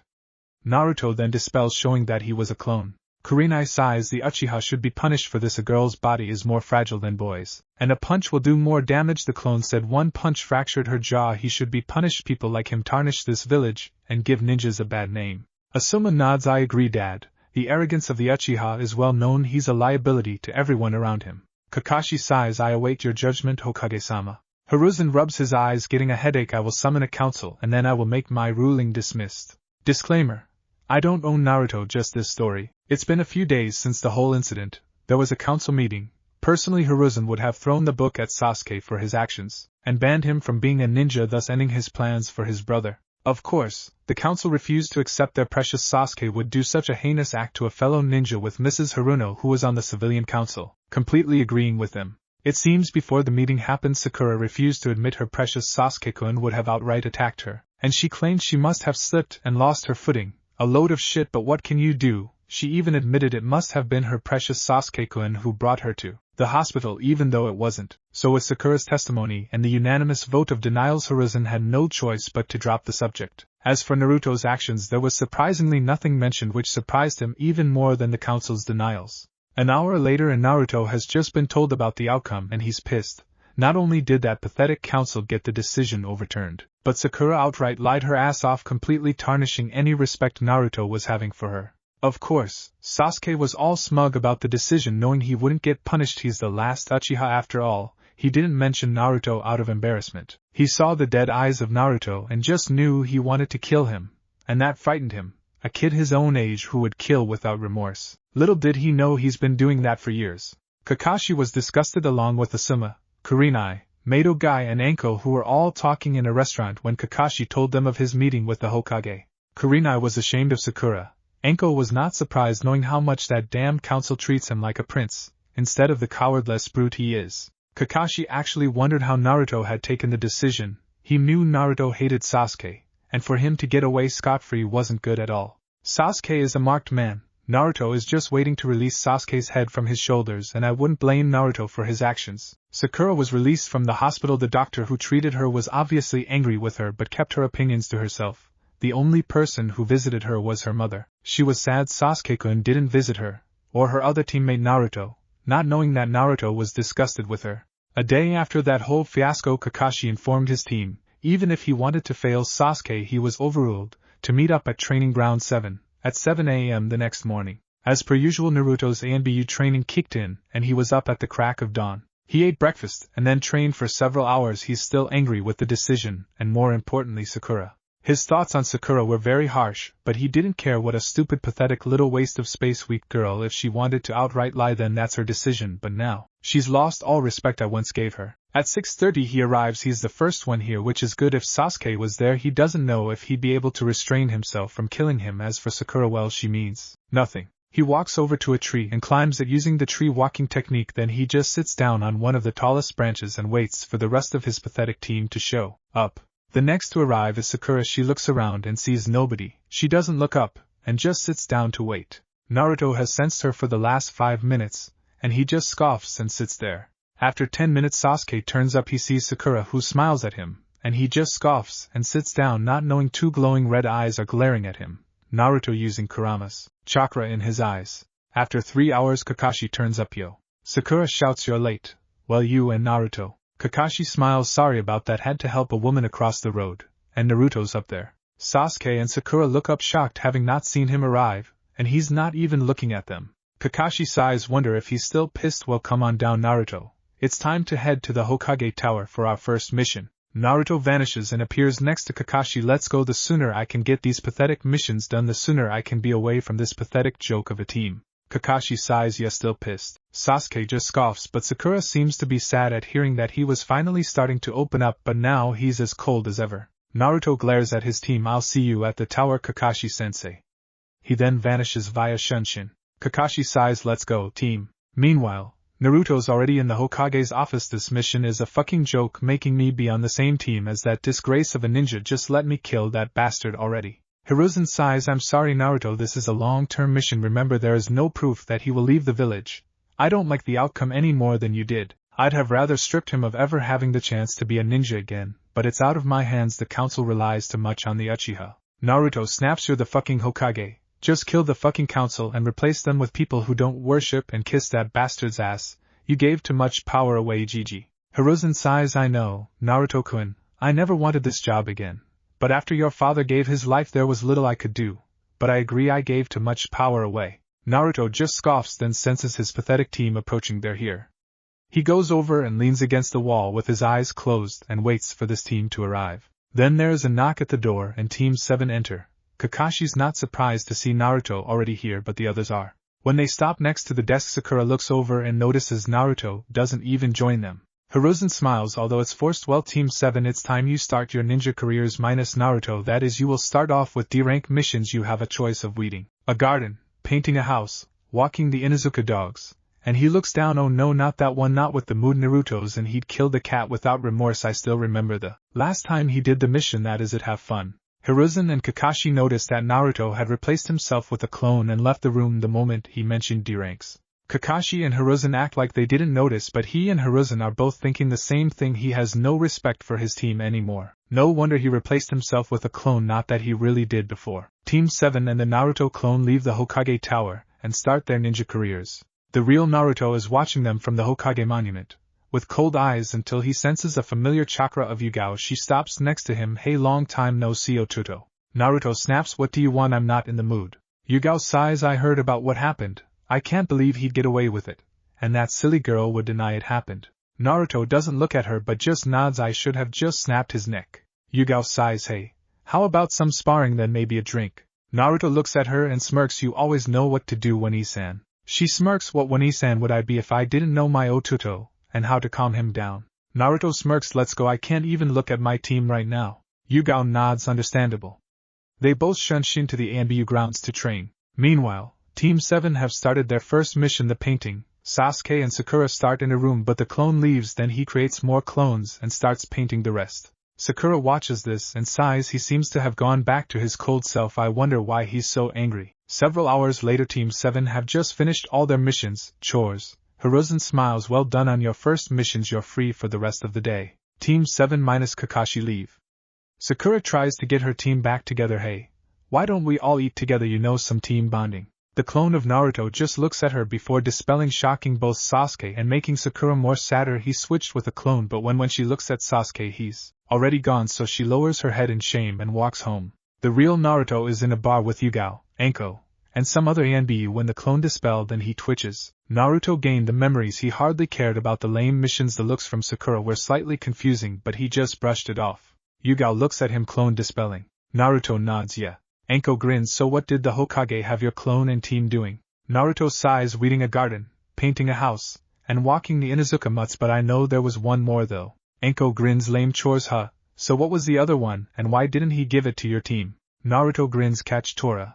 And I'm guessing because of the mood I was, well, still am in. I wouldn't have caught the cat, I would have just killed it. Anko laughs. Oh man, that would have been funny. I remember the last time you caught it years ago, you almost broke its neck. Naruto nods. I remember. Yugao rolls her eyes from the memory. So what are you going to do with your team? Naruto rolls his eyes. Do we have to talk about that joke of a team seriously? Yugao sighs. It's your mission, remember? Anko, who doesn't know he has a mission, what is it? Yugao gulps. Probably shouldn't have said that out loud. Oh, nothing, Anko. Anko glares at Yugao knowing she's lying, but she lets it drop. Hey Naruto, you up for a mission? Should take about 2 days, but it should be fun. Naruto shrugs. What's the mission? Anko grins. Infiltration and assassination, right up your alley, but first, we have to watch the enemy for a while. It's my mission. But if you seem to hate your team so much, it would be fun for you to tag along. Naruto nods. Sure, why not? Yugao sighs. Naruto, what about your team? Naruto scoffs. They can deal with clones. I'll have the clones use henge, then after a while replace the other. I get the added bonus of experience from surveillance, plus saves me from getting a clone memory hangover. Yugao nods. Fine. You better inform the Hokage though. Naruto nods. Come on Anko, we'll stop off for Dango on the way. Anko grins. Dango, awesome. Yugao watches them go and sighs. Sometimes she doesn't know which is the adult and which is the kid out of those two. An hour later, Naruto and Anko leave the village on their mission while several clones are in Naruto's apartment reading more scrolls. Some are just reading mangas. Disclaimer: I don't own Naruto, just this story. It's been 2 weeks since the D-rank mission started, and since that time Team 7 have not met the real Naruto. It has always been clones. The real Naruto has been off on ANBU missions with either Anko or Yugao. Kakashi was kind of sad because there was no bonding at all, although he knows Naruto's never been the talkative type. The clones Naruto had left behind to do missions had dispelled as soon as they were done, so no bonding whatsoever. Even if Sakura tried, the clones never spoke to the team. Sasuke didn't seem to care, but Sakura seemed to. Naruto had helped her out with the chakra control exercise, tree walking, and he even tried to get her to train more. But then after the incident at the bell test, he grew colder and reverted back to his old self from the academy. Whenever she tried talking to him, he ignored her, and when the mission's over she found it was a clone each time. She wondered where Naruto was. It seemed to her that she was the only one who seemed to miss Naruto. Even though he wasn't the talkative one, he did help her out, even if she did bug him until he did. She was always miserable. Sasuke continued to say no to her requests for a date, so after the missions, which were more like chores, she'd just go home. Over the weeks, Kakashi has been continuously moaned at by Sasuke, demanding harder missions, and he admits the D-ranks are not really missions at all, so when he woke up he decided to speak to the Hokage about it. He also inquired about Naruto, and he was back in the village. Kakashi was even surprised he was still doing ANBU missions. Whilst Kakashi is meeting with the Hokage, Sakura and Sasuke are waiting at the training grounds. Naruto hasn't turned up either, not even a clone has turned up. So Sakura just sits there with her arms around her legs waiting for Kakashi-sensei to turn up. Kakashi has spoken to the Hokage, and the Hokage has agreed on a C-ranked mission even if he's not really convinced they're ready. When Kakashi leaves, he calls Yugao and informs her to summon Naruto. Naruto arrives a few minutes later. What's up, Gigi? Hiruzen smiles. Hello Naruto-kun. Kakashi has just asked me to give your team a harder mission. Naruto sighs from the memories I'm getting from my clones. They're not ready. I'm guessing it's more that Team Uchiha demanding a harder mission than Kakashi asking. Hiruzen nods. Pretty much what he said about both things, but I would like you to join the team this time. Naruto sighs. What is the mission? Hiruzen smiles, escorting a bridge builder and guarding him whilst he builds a bridge from bandits. Naruto sighs, where is this bridge getting built? Hiruzen looks the land of waves. This seems to get Naruto's attention. You do know the land of waves is where that fat little midget Gato is, right? He has that place crippled. The economy is dead. The place is poor. There is no way Gato would allow a bridge to be built. It would diminish his iron grip on the land of waves. It won't only be bandits, but mercenaries, and maybe missing Nin. Hiruzen sighs, this is no mission for a rookie, Gen and team. Naruto smirks, no it isn't, but it gives me a chance to kill Gato and free the land of waves from his clutches. Plus it will show me what that Team Uchiha is capable of. Also you're forgetting I am ANBU captain and Kakashi is Jonin and former ANBU captain. I'm sure we can handle whatever Gato throws at us. Hiruzen sighs, very well Naruto, I'm trusting you. Naruto smirks, it could be fun. Meanwhile, Kakashi arrives at the training ground. He expects an outburst by Sakura. But no, she just looks up and waits. Yo, come on team, time for a mission. Sasuke groans, more chores again. Kakashi smiles, actually no, I've arranged for a C-ranked mission. So, let's go. Sakura stands up but looks around for Naruto. We have to wait for Naruto to arrive. Kakashi smiles, he will meet us there. The real one, I hope. Sakura just nods, thinking it will be a clone again. They all make their way to the Hokage Tower and get ushered inside. Sasuke's wondering what the mission will be, as is Sakura. Kakashi sees Naruto leaning up against the wall and smiles, not a clone, that is good Sakura. And Sasuke see Naruto. Sasuke just ignores him, but Sakura looks closely. I can't tell if he's a clone or not. She then looks to the Hokage. Hiruzen smiles, good morning Team 7. Kakashi has asked for a harder mission, so you will be doing a C-ranked mission. The mission is guarding a client while he builds his bridge. The most you will come up against is bandits, I'm sure.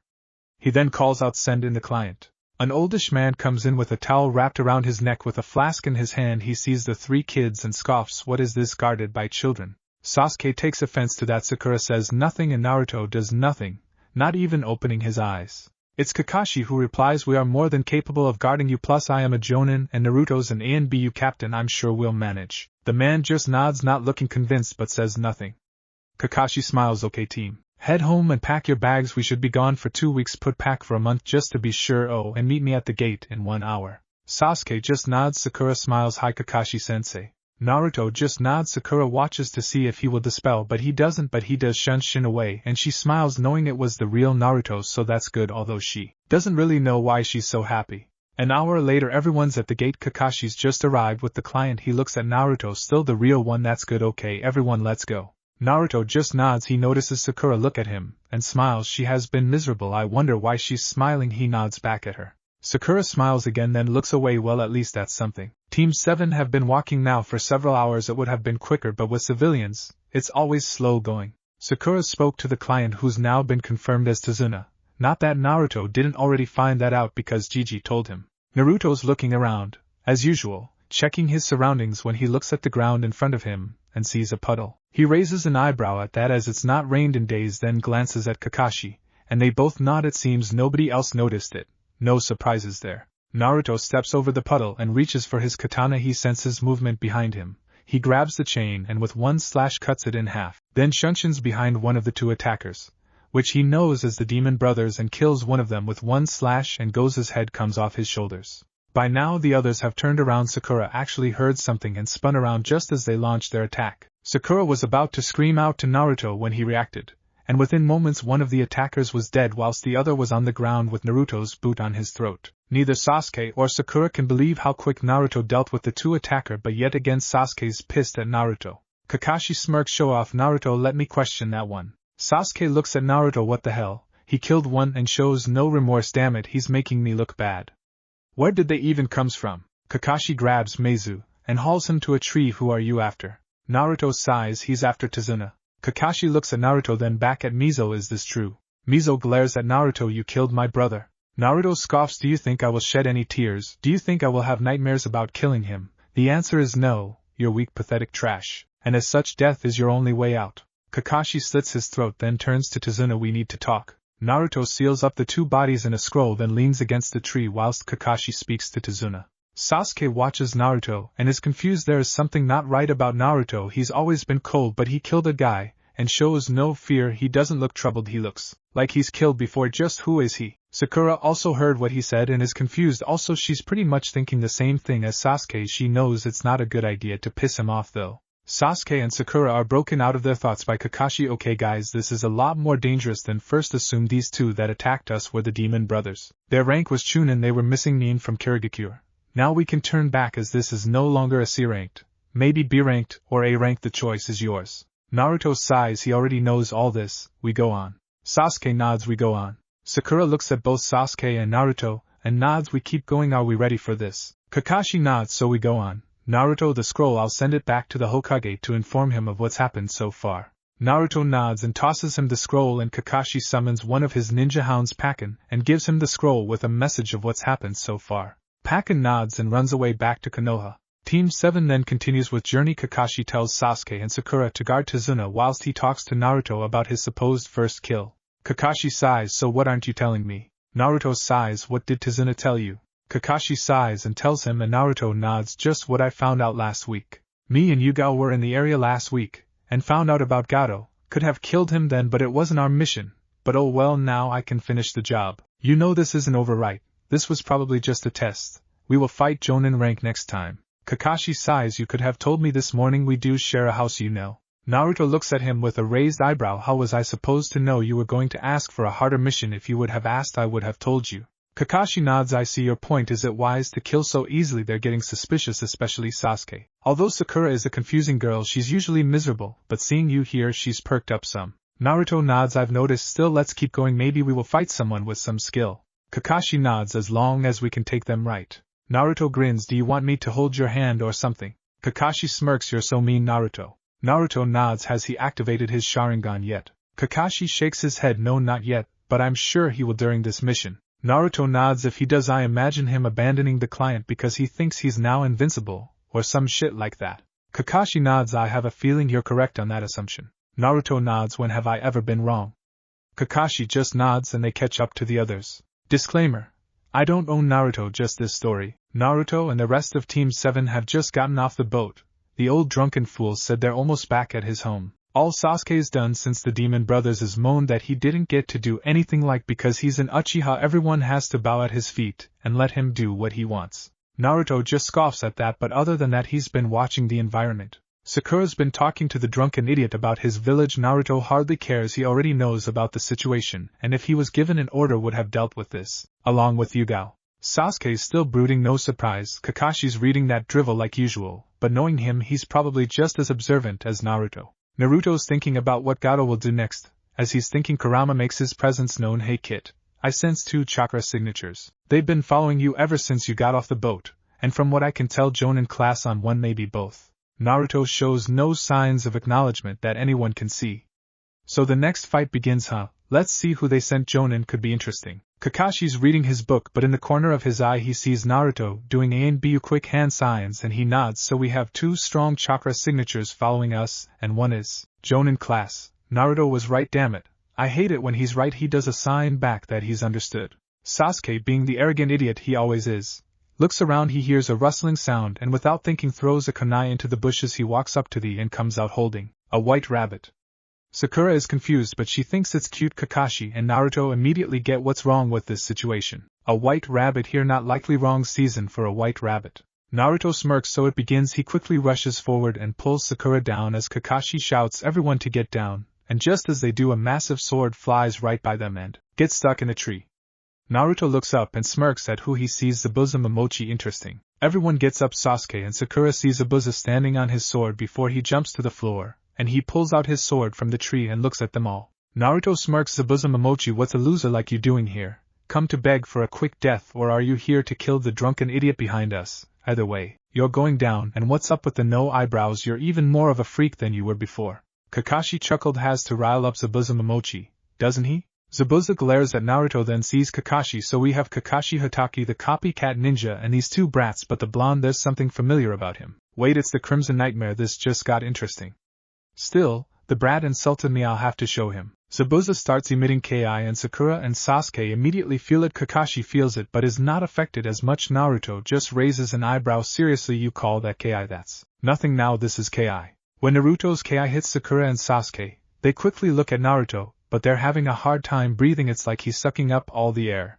Kakashi grunts crap, a KI ego battle just great, still Zabuza is feeling the effects also it seems. Zabuza looks at Naruto, what the hell, such evil KI, I've never faced a KI this bad, this is bad, still should be a good challenge. Haku, who's in the tree, actually feels it also, and loses his footing and falls out of the tree because the ki is so powerful. Like Sakura and Sasuke, he's having a hard time moving. Such power, who is that kid? For someone so young to have that much ki is frightening. Naruto then stops and smirks, what else you got, demon of the mist, because I'm not impressed. He looks over and sees Haku just now getting up, so your friend decided to drop, and pun intended, dressed like a hunter nin, also tut Zabuza, what else you got up your sleeve? Oh wait, you don't have any, so let's just have a fight, the demon versus the Crimson Nightmare, how does that sound? Haven't had a good sword fight in a while, can't let myself get rusty. Now can we? Sakura and Sasuke look at Naruto in shock, both thinking the same thing, who the hell is Naruto to have such dark and evil ki, also to know this Zabuza guy. And to have a nickname like the Crimson Nightmare, he's not who he appears to be. Kakashi grins, I wonder how Zabuza deals with this, he obviously recognizes me and now he knows about Naruto, he's probably having second thought. Still I wonder how strong the other person is, still I can't get rusty either. Hey Naruto, let me deal with Zabuza, you can deal with his accomplice, I am the sensei after all man. I should not rile up Naruto. Naruto just shrugs, whatever, have fun with Zabuza the mouse of the mist.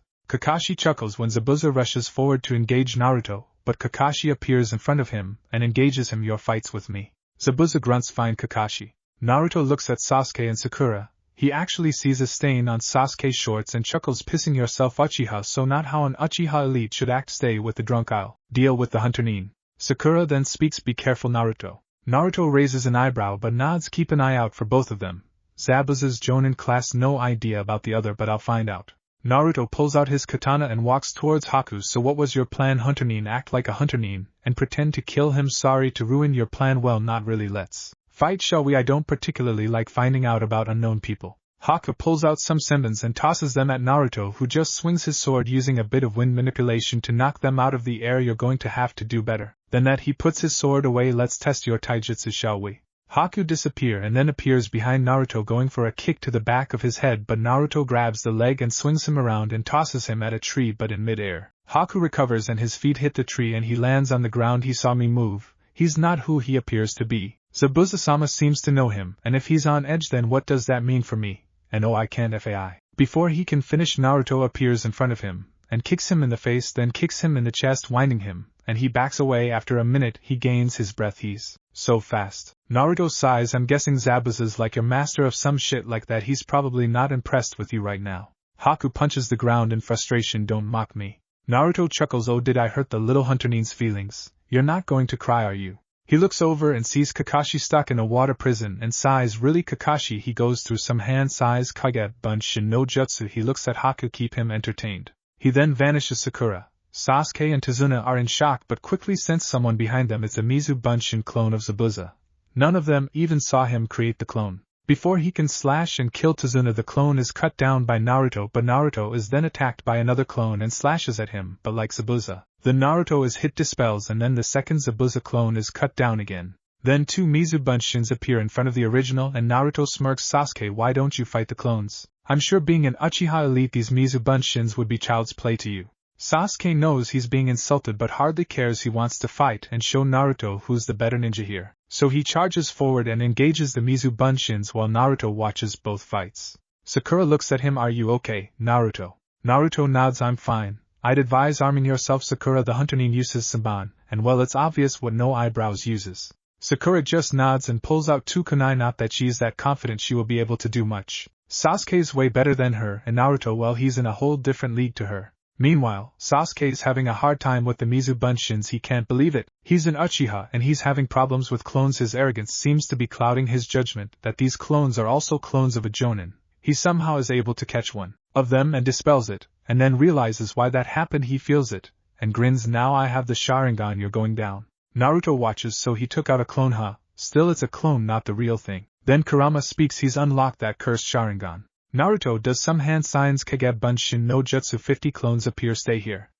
He then vanishes. Zabuza sees him vanish and at the last second sees Naruto appear beside him about to cut off his arm. He jumps out of the way but still gets a massive gash up his arm. How I dodged it, crap, he's a wind user, damn it. Because Zabuza jumped out of the way this way, ton. Suiro, water prison technique, ends and Kakashi is free. Naruto smirks, bailing your ass out again Kakashi. You was careless. Oh, the Uchihas gained the Sharingan. Kakashi nods. I'll finish him this time. What did you find out from his accomplice? Naruto shrugs. Not much. Samban is pretty fast but nothing else. Kakashi nods. I see. Well, you do what you want to do and let me finish my battle, Crimson Nightmare. Naruto smirks and disappears. He appears behind the second clone. Even though Sasuke had unlocked the Sharingan, he's still fighting a Jonin after all, and he finally realizes that he's knocked to the ground. Just as the clone's about to bring the sword down on Sasuke, it's cut in half by Naruto, and the water soaks Sasuke. Naruto scoffs. You an elite whatever. Naruto then appears next to his clones fighting Haku. Meanwhile, Kakashi is now fighting against Zabuza for real. Now he's pulled down his headband, uncovering his Sharingan, and the fight starts getting serious. Zabuza goes through some hand signs for Suiton, Suryuden no Jutsu, water release, water dragon bullet technique, but Kakashi mimics him, copying his jutsu because of the Sharingan, and beats him to creating the jutsu Suiton, Suryuden no Jutsu, water release, water dragon bullet technique. Zabuza can't believe it as he's hit by the attack and knocked against the tree. Do you see the future? Kakashi nods. Yes, and I see your death. Just as Kakashi's about to throw a kunai at Zabuza to end his life, Haku arrives, grabs him and vanishes. He looks over his shoulder and sees Naruto deal with Haku, but it dispels into water Kakashi, and he sighs. A clone has sighs. They'll be back. Naruto walks up to Kakashi as the rest of Team 7 and Tazuna join them. Kakashi sighs. Well, that was unexpected. They'll be back. They both took a beating though, so we have a reprieve for a short time, maybe a week. He turns to Tazuna. How long to your house? Tazuna speaks. A few miles, 2 hours tops. Kakashi nods. Lead the way. He steps forward and collapses, but Naruto catches him. Sakura looks shocked. Naruto sighs. He's fine, Sakura. He's just got chakra exhaustion. Lead the way, Tazuna. Naruto puts him over his shoulder, and they all walk to Tazuna's. Sakura and Sasuke look at Naruto. Sakura's amazed how powerful Naruto is. They've only seen him fight twice, and she's impressed. Sasuke is fuming but admits that Naruto is better than him, but still doesn't get Naruto. He's just a genin, so why does he fight and act like a high-ranked shinobi? 2 hours later they arrive at Tazuna's. The door is opened by a quite attractive woman. While Naruto thinks, he quickly finds out she's the client's daughter. They all step inside. Naruto turns to her. Is there a room I can put our sensei? He's got chakra exhaustion, but he just needs rest. Tsunami nods. Yes, just upstairs. The last door on the right should be okay. Naruto nods and carries Kakashi upstairs and lies him on the bed. A minute later Kakashi wakes up. Naruto looks at him. Any chance you can summon Pakken? I'll relay the mission. Kakashi does, and when Pakken arrives Kakashi falls back asleep. Pakken looks at Kakashi, then Naruto. What's up? Naruto, it's been a while. What happened to Kakashi? Naruto explains everything to Pakken. Okay, I want you to relay this to the Hokage. Zabuza will be back soon. A week reprieve maybe. I'd advise backup. Normally I'd say we're fine, but with Kakashi out of action you never know. If you can bring Anko, that would be good. All she's probably doing is getting wasted or eating dango as per usual. Pakken nods. Sure thing, Naruto. Oh, should I inform the Hokage about the Uchiha unlocking the Sharingan? Naruto nods. Yes, I'll keep an eye on him. He's still as arrogant as normal now with the Sharingan. Most likely he'll probably think he's better than the Hokage. Pakken chuckles. Then Naruto opens the window and Pakken jumps out and heads back to Konoha. Naruto then checks himself for injuries. The only minor scrapes he received have already healed. He then heads downstairs. He sees Sakura and Sasuke eating at the table. Naruto walks straight past them and heads outside and closes the door. Konohagakure. Hiruzen's in his office smoking his pipe, looking out onto Konoha. When there's a puff of smoke he turns around and sees Pakken. Lord Hokage, I have an urgent message from Naruto. Uzumaki. Hiruzen raises an eyebrow. Naruto, not Kakashi's strange report. Pakken explains everything Naruto told him. Hiruzen listens and nods. Zabuza. Interesting, and this Hunter-nin is an unknown, you say? Pakken nods. From what Naruto told me he's very fast. Quite strong, uses sentence. That is all he said. Either the person was holding back or Zabuza's accomplice was just weak. Hiruzen nods. With chakra exhaustion, Naruto will have to be more vigilant. He mentioned asking Anko to join him. He turns to the buzzer and presses it. Find Anko and bring her here, sober or not. 5 minutes later there's a knock at the door and Anko enters. You wanted to see me, Hokage-sama? Hiruzen nods and explains what's happened. Anko grins. Odd, does Naruto-kun think it's too much for him? Hiruzen smiles. Oh, I'm sure he could deal with anything Gato has to throw at him, but with Kakashi out of action some assistance would be welcomed. And you two do work well together, so pack for say a month to be sure. Anko salutes. Understood, Hokage-sama. This is going to be fun. Zabuza and an unknown posing as a Hunter-nin. Hiruzen nods. Yes, capture this unknown if you can. Inform Naruto and Kakashi this is now an A-ranked mission. Anko nods. Will do. She rushes out of the room with a big smile on her face. Hiruzen shakes his head. She still has a crush on Naruto-kun. Wonder what Kushina would say about that. Oh well. Anko quickly packs for the month, then quickly rushes out the village and grins. Here comes Anko to the rescue.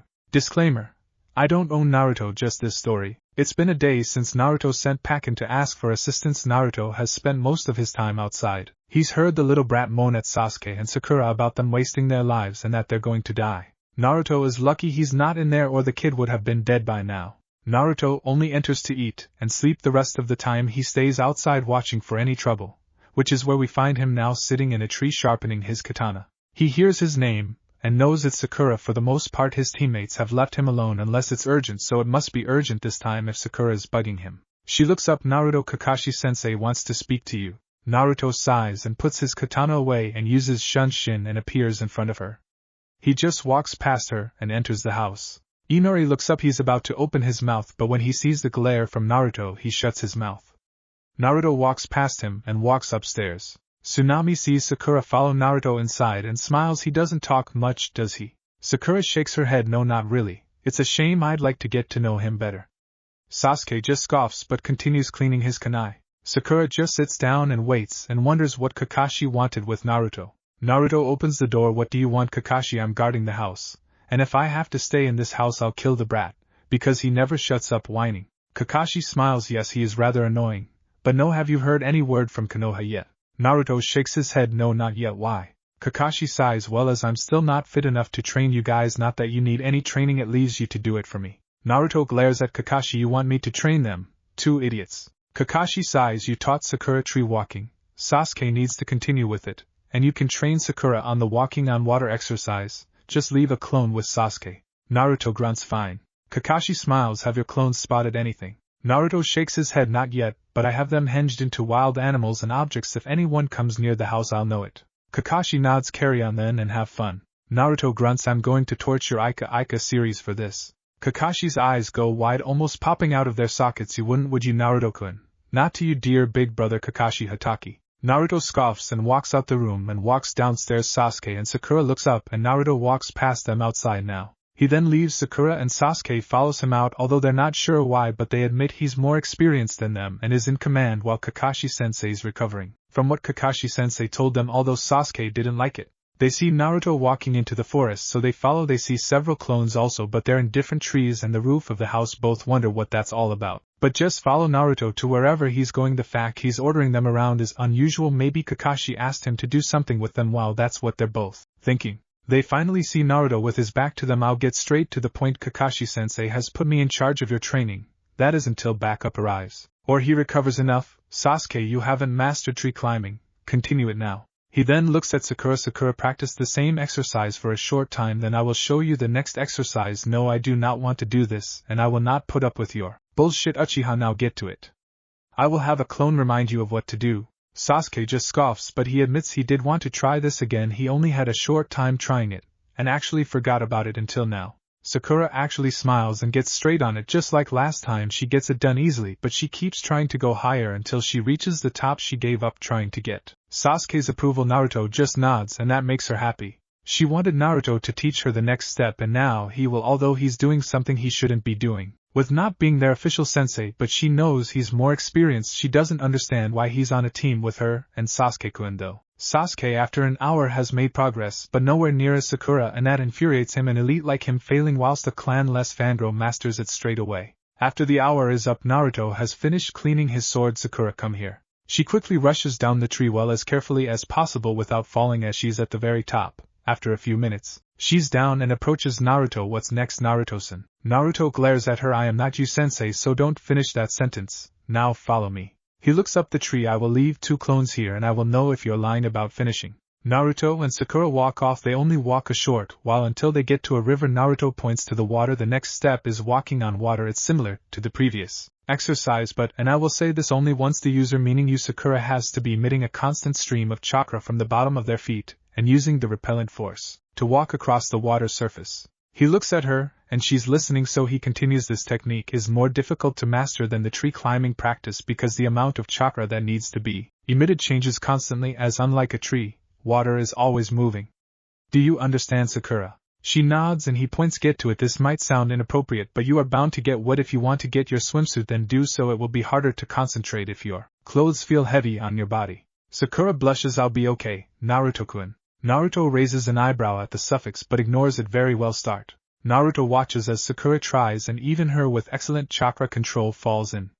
Naruto does not help her, he just stands there with his arms crossed whilst Sakura practices. She sighs. Wow, this is harder than the other one, that was easy. Okay, what did Naruto say? Oh, a constant stream of chakra from the bottom of feet, I can do this. She looks to the shore and sees Naruto watching her, and then a clone walks up to him and whispers into his ear, with Naruto then sending the clone off creating more clones. Keep practicing, I'll leave several clones with you. He then runs off pulling out his katana. She almost stops but the clone watching shouts, stay focused on the task at hand, concentrate. Like tree climbing, this exercise is useful and will help in the future. The real Naruto has already sent a clone off to inform Kakashi of the mercenaries heading this way. Foolish idiots, does that fat little midget think puny mercenaries can do anything? He's just wasting his men. Not that it bothers Naruto. The mercenaries are all talking about their easy mission, kill a bunch of weak kids, not actually believing Zabuza and Haku about the blonde boy's skills, or the Uchihas. To the mercenaries, they're just kids and they're about to realize how wrong they are. They come out onto a clearing and one of them looks up and sees one blonde-haired kid standing right in the center holding a katana.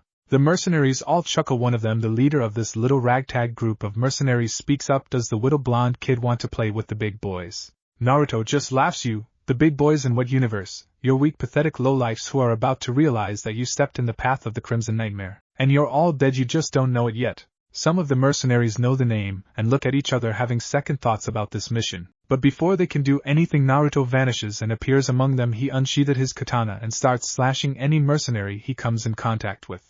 The leader looks around after only seconds and sees at least 10 of his mercenaries on the ground bleeding from their wounds or already dead. Naruto swings his katana futon, Kazen no Yaiba, blade of wind. Blades of wind cut through the mercenaries. Any who try and block with their swords see the wind cut through their swords before striking them. Naruto goes through some more hand signs. Futon, Daitapa, wind release, great breakthrough. With this jutsu, the mercenaries get blown all over the place, most getting cut up by the jutsu. The leader watches all this in shock. He brought over 50 men and after 2 jutsus and a few swings of the kid's katana, he's the last one remaining. Naruto turns to him. You can go, but if I see you again I won't be so generous. The mercenary leader gulps before running away.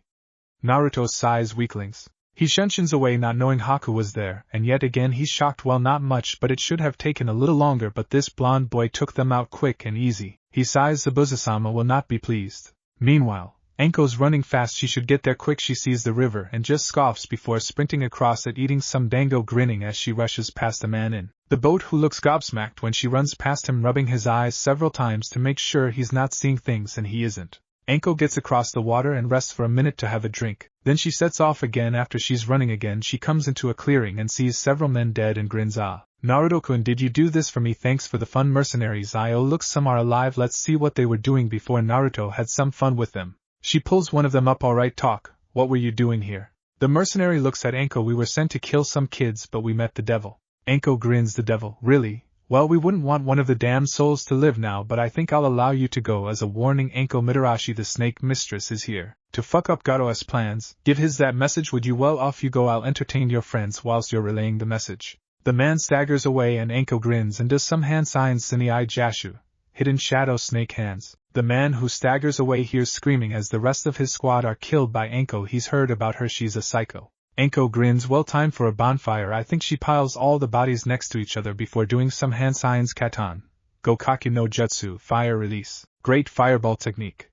Within moments there's nothing but ashes and she grins before rushing off with a smile on her face, eating a stick of dango. Meanwhile, back with Naruto, he's watching Sakura again. She notices his return and saw some blood on his clothing, but it wasn't his, but she wonders what happened. Okay, I've got this. I can do this. Concentrate, Sakura. Naruto's watching Sakura. One of his clones watching Sasuke dispels he's still having problems. Seems he's not as elite as he thinks he is. Naruto smirks at that. Another of his clones informed Kakashi of what happened. Kakashi was shocked that Gato would try something like this, but told the clone to continue what he's doing. He asked how Sakura and Sasuke were doing and the clone told him. He's still watching Sakura when he senses a chakra signature and smirks when Anko lunges and he uses a Kawarimi no Jutsu, body replacement / substitution technique, to replace himself with a rabbit. Anko looks at the rabbit and smiles. Hey little guy, you don't look like Naruto-kun. Naruto appears behind her. Talking to animals is a sign of madness, you know, Anko-chan. But as you're already insane, I'm sure it's perfectly okay. Anko grins and strokes the rabbit. He's cute, I'll call him little Naruto-kun. Naruto raises an eyebrow. So what did Gigi have to say? Anko puts down the rabbit which runs away and she smiles. The great and sexy and might I add single Anko Mitarashi is here to assist you. Naruto nods. I see. Anko pouts and then when Naruto turns around to watch Sakura she wraps her arms around him. Did you miss me, Naruto-kun? Naruto smirks. Did I miss Anko Mitarashi? The name doesn't ring a bell. Is she a kunoichi I've heard of? Anko pouts. You're no fun. So Pinky's doing that. How long's she been at it? Naruto answers her. About an hour and a half. She has great chakra control. Can't say the same about the other loser on my team. Anko grins. How far has he made it up? Naruto shrugs. Just under halfway up. Not much of an elite eye. Anko chuckles. So how come you're training them? Not under the kindness of your own heart, I take it. Naruto smirks hardly. Kakashi asked me to as he's unable to at the moment. But I think I might burn his collection of Ika for making me do this though. Anko grins. Oh, he wouldn't like that now would he? Did his eyes almost bulge out of his sockets when you told him? Naruto nods. Exactly that. Anko just chuckles. Loved your welcoming to the land of waves present, Naruto-kun. I enjoyed it. Sakura's watching this interaction and is strangely enough jealous of the carefree way she's all over her teammate. Not that she has feelings for Naruto or anything. Well, she doesn't think so. It's just wrong. The woman's older than him and is obviously flirting with him. Naruto then looks at her. Okay Sakura, you can stop now. You've pretty much mastered it. Why don't you go and inform Sasuke what he's doing wrong? That's if he'll listen to you. Then get some rest. I'm impressed. Sakura smiles. Thanks, Naruto. She slowly walks out of the water before running away, but not before glaring at Anko, who smirks. I think the little pinky girl is jealous of me. I'm glad you asked for me with Kurenai, and you go out on missions. I was bored. Naruto smirks. Anko Mitarashi bored? What nonsense are you talking? When are you ever bored? Don't you have people to torture or scare little children? She chuckles. So what do you think that fat little midget will do? Did you let anyone live to inform him? I let one go and told him I'm here to fuck up his plans. Naruto nods. Oh, I'm sure he'll enjoy hearing that. She nods. I'm hungry. Let's go eat. Naruto sighs. There's this annoying whining little shit called Inari. His stepfather died apparently, and now he's become a pathetic little wuss, who does nothing but acts like a crying baby. Anko rolls her eyes. Great, that's all I need. Naruto nods. It's why I only spend time in there to eat and sleep. Anko nods. Speaking of sleep, where will I sleep? I'm not staying with Pinky or Kakashi. Can I stay with you, pretty please? Naruto sighs. That's not very practical now, is it? Anko shrugs. Probably not, but we can talk and make Pinky even more jealous. Naruto raises an eyebrow. Jealous of what exactly? Disclaimer: I don't own Naruto, just this story. It's been a day since Anko arrived. Like Naruto, she also hated Inari from the get-go, and like Naruto spent little time in the house, preferring to scope out the village to gather intelligence. When she was around, she was always around Naruto. Naruto didn't mind, and Kakashi knew of their close friendship, even if he knew Anko totally had a major crush on his little brother figure. Sasuke barely paid her any notice. He was surprised seeing her, as the only reinforcements, and although he never said anything under fear of losing his man parts, he was an ass, claiming they brought a woman to do a man's job. He told this to Sakura, and to Zuna. He never said anything to Naruto, knowing how close they were. He'd probably get a knife through his throat. Same if Anko heard the sexist comment.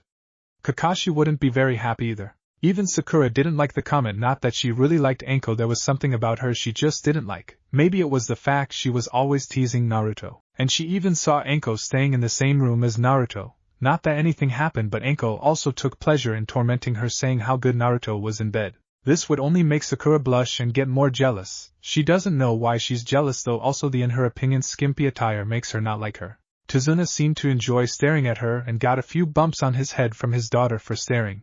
Anko knew of this but ignored it. Sakura did admit she's a competent fighter, so Sasuke-kun's comment annoyed her. There were many kunoichis of importance like Tsunade Senju, Kurenai-sensei. Was Sasuke even insinuating his own mother was incompetent? Was she even a kunoichi she didn't know? She barely knows anything about his family, not that he's very forthcoming about anything to do in regards to his family. For the next few days, Anko's been helping Naruto train/torture Sakura and emo whining shit Sasuke. Sasuke finally finished the tree climbing exercise and immediately demanded he is taught the water walking like he can demand anything. Both Naruto and Anko just look at him and scoff. This infuriated Sasuke. Luckily by this time Kakashi was back with the team, so he showed Sasuke what to do, and Sakura continued her progress, having not done anything since Anko arrived, and that annoyed her as Naruto spent more time with Anko than his own team, not that he spent much time with them before she arrived. Naruto often spared with Anko or they went out hunting. They found out that Gato had told everyone that any animals in the woods or in Wave Country were his, and anyone caught stealing was beaten up. In worst cases their loved ones were beaten up, or in the case of the wives or lovers something crueler. Neither Naruto nor Anko cared if anyone stopped them, they just end up meeting their end of their kunais, and on one occasion, that's what happened. One of Gado's thugs saw them walking through the village with a dead boar over Naruto's shoulders and a dead deer over Anko's. They ended up following them. Naruto and Anko knew they were following, so wasn't going to lead them to Tazuna's, so they led them into the forest where they waited for them. When they arrived, and after their failed attempts at intimidation, the 6 thugs realized who they were dealing with. 5 of them being beaten to a pulp before being killed, with the last being tied up and watching them being released to run back to Gado with the tail between his legs. Was this overly cruel? Maybe. Did the thugs deserve what they got? Hell yes. Did Tazuna and his family welcome the extra food? Hell yes. When Sasuke and Sakura found out what they did, both were shocked. Again, both barely knew anything of Naruto, and both know he's no stranger towards death, and it seems Anko's the same way. Kakashi just rolled his eyes, but in a way, it was a taste of Gado's own medicine. He was making the village live in fear, so Anko and Naruto were doing it and making Gado fear them. Even Inari was silent around Naruto, and Anko especially, when he saw Anko spinning a kunai around her finger, grinning at him to dare say anything, which he didn't. When Gado found out about this, he was furious. This was the second time he's been informed about this Crimson Nightmare and Anko. He can't deny they scare even him. They're ruining everything. He's trying to make the villagers fear him, but with them two doing this, he's overheard rumors of hope from the people. This can't continue, so he visits Zabuza and demands he sorts this out. When Zabuza heard of Anko arriving, he was surprised, and even he admits trouble. Not only did he have to deal with Kakashi Hatake, he had to deal with that Crimson Nightmare. And now Anko, the pink-haired girl, isn't anything to worry about. Then there's also that Uchiha boy. He could become a problem. He even wonders if Haku can deal with the main threats. More than likely he'll face Kakashi again, maybe Anko leaving Haku to deal with the Crimson Nightmare and the Uchiha. When he heard about what Gado did, sending mercenaries after them only to be slaughtered by the Crimson Nightmare and Anko, he was angry. Now it wasn't because of what happened, no, it was because Gado was making him look like a joke.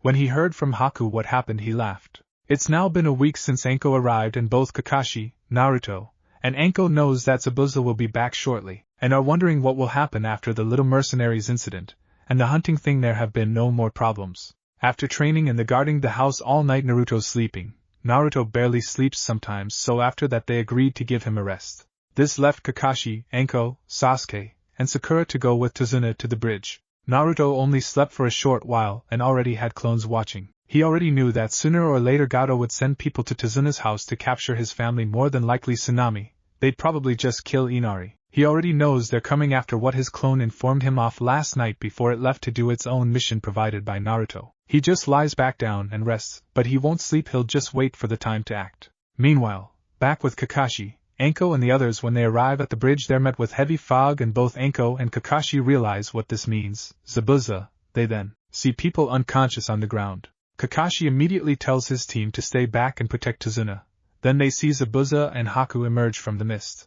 Immediately Zabuza creates some clones, but Sasuke without orders rushes forwards and takes out the clones. This surprises Zabuza and Haku, but not Kakashi or Anko. They both smirk at Zabuza and Haku's reactions. Zabuza then charges at Sasuke, but Kakashi and Anko block his path like he expected them to. Sasuke doesn't care and charges at Haku, leaving Sakura to guard Tazuna on her own. She just pulls out a kunai and waits for her chance, not that she thinks she'll be a big help. While this is happening, one of Naruto's clones spots several thugs and 2 samurai, Waraji and Zora, heading towards Tazuna's house. The clone immediately dispels, letting Naruto know who's lying on his bed. Once his clone dispels, Naruto smirks, worthless fools. He climbs out of the bed and makes his way downstairs. Once Tsunami sees him, she smiles, mourning, Naruto, your friends left.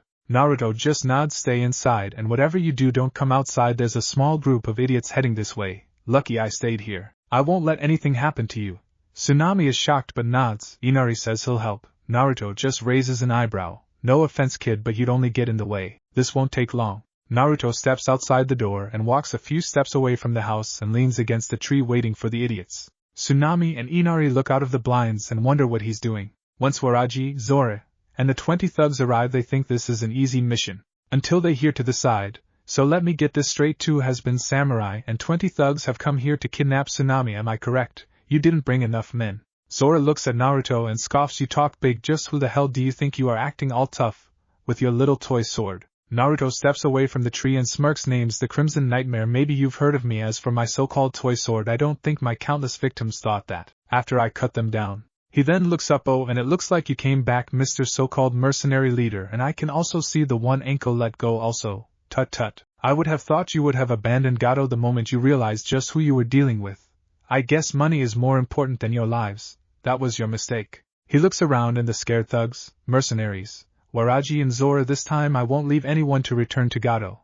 I do not let things such as kidnap, rape go, and as you were probably thinking along those lines, I will have to introduce you to my sword, Crimson Nightmare. Yes, my sword was named that before I was given that nickname. Both Waraji and Zora are now panicking. Nobody was supposed to be here. Their scout informed them that they all left, that the only ones in the house were the daughter and their little brat. Waraji looks at Naruto. You wasn't supposed to be here. We were informed you left. Naruto chuckles. Oh, you mean your scout that was caught by one of my clones last night, then tortured for information, and then ended up losing his head, that scout? Well, yes, after getting all the juicy details from him about your little surprise ambush, I sent my clone using a henge as your dead scout to tell you exactly what I wanted you to know. Zora is scared shitless. You are a monster. Naruto smirks. Monster? No, just a man who has a job to do, and that usually means dealing with trash such as yourselves. I'm a ninja. We are cutthroats, assassins, mercenaries, anything we're told to be. Now for this mission we were to guard the bridge builder Tazuna, and by extension his family. So by you coming here and attempting to kidnap Tazuna's daughter means you're interfering in my mission, and I can't allow that, so I'll have to dispose of you. So I hope you've told your loved ones that you love them, because tonight you dine in hell. Before any one of them can react, Naruto vanishes via Shunshin and appears in between them, and the mercenary leader he let go has already been decapitated along with the merc ankle let go. Naruto is so fast he cuts them all down before they can draw their swords. Waraji and Zora is staring in shock, not believing he could move that fast. It doesn't take more than 2 minutes to kill all 18 thugs and the 2 mercs. He then turns around with Crimson Nightmare resting on his shoulder. So did you enjoy the little show? Now it's your turn. Any last words before you dine in hell? When they say nothing, he just smiles. Well, okay, then time to you two to meet your makers. Naruto rushes them. They quickly pull out their own katanas, but before they can react, Naruto's already past them. They then look down as their swords snap before looking at each other in shock before realizing they're dying and clutching their throats and falling to the ground dead. Naruto sighs. Worthless trash, not a decent challenge among you. He turns to Tazuna's house. He saw them at the window and hoped they didn't see the carnage. Luckily, the moment Naruto pulled out his katana, Tsunami pulled Inari from the window and sat him down in the kitchen away from the death. Of course, they heard the death and screaming, but that was unavoidable. After looking back at his work, he quickly places them all beside each other before using Katan, Gokaki no Jutsu, fire release, great fireball technique, to remove any trace they were there. The heat was so hot even the metal melted from their katanas. He sighs. Does he like killing? No, he doesn't. Does he know it's part of his job? Yes, if he kills anyone it does sadden him, but if it's people like this, then he won't lose an ounce of sleep over them. He then walks back to the front door. He opens it up and says the threat is over. There are about 20 clones outside, so you're safe. I don't think they'll try anything again, but if they do, my clones will deal with it. I think it's time I rejoined my team. Tsunami and Inari reach the door. As he's walking away, Tsunami smiles. Thank you, Naruto. I know you are a ninja and you do things you don't like, but you're still human. Go and help my father, please. Inari smiles. You're awesome, Naruto. Naruto smiles. Thank you both. Don't think I didn't see that knife you had, Inari. It was very brave of you to protect your mother, but there was no need still. Kaiser would be proud. Inari then smiles, as does Tsunami, before Naruto walks away before quickly vanishing. Meanwhile, back at the bridge, Zabuza's not having the best of time with Naruto's stunt. Upon their first meeting, Haku wasn't able to study the Sharingan like they hoped and find a way to counter it. Add an Anko into the mix, and this just got worse. Speaking of Haku, although Sasuke unlocked the Sharingan, he's still struggling. Haku's just too fast for him to deal with, and although he doesn't want to admit it, having Naruto here would have been best, although he hates to admit that. After Haku created the Makio Hayasatsu, demonic mirroring ice murder, things got more difficult and frustrating for Sasuke. Not to mention he's in severe pain thanks to all Haku's damn Saban making him look like a pincushion. He's on his last legs now and wonders what to do next. He can't die here, not now, he's too important. He then looks at Kakashi and Anko and knows they're too important. Then he looks at Sakura and smirks. She's useless and won't be missed. He's about to do the Kawarimi no Jutsu, substitution technique / body replacement technique, when out of nowhere he hears a smash and sees Haku go flying out of the mirror. This shocked not only Sasuke but Haku also. He then looks to where he heard the smash and sees Naruto standing there. He sighs. Sakura saw Naruto arrived and smiled. Haku picks himself from the ground and looks at what hit him and sees Naruto, and is shocked. How did he beat my technique? I never even saw him coming. Zabuza? Kakashi and Anko also heard the smash and stopped. Then Anko sees Naruto and grins. Seems like your little hunter needs just met her executioner. Oh well, hope she had a good laugh or him. Not sure what the person was. Zabuza growls, damn it, he's here. But why was he not here, to begin with? Were they toying with us? Kakashi smiles, well that's good he's arrived. I saw that look from Sasuke. Something tells me he was going to do something desperate, and from his final look it involved Sakura. I hope he wasn't going to do something like replacing himself with Sakura. Although I'd hate to admit it, but with his ego and thinking he's unexpendable, he'd see her as expendable. Naruto smiles as he sees that after Naruto's arrival Sasuke passed out. Well, it seems the Uchiha's become a pincushion. Such a shame. Well, not really. So hopefully I'll get a challenge. Those 22 attackers I killed earlier I could have taken out in my sleep. Tazuna looks at Naruto and shouts over, what do you mean, are Tsunami and Inari okay? Naruto nods, yeah, they're fine. Tazuna sighs in relief, as does Sakura.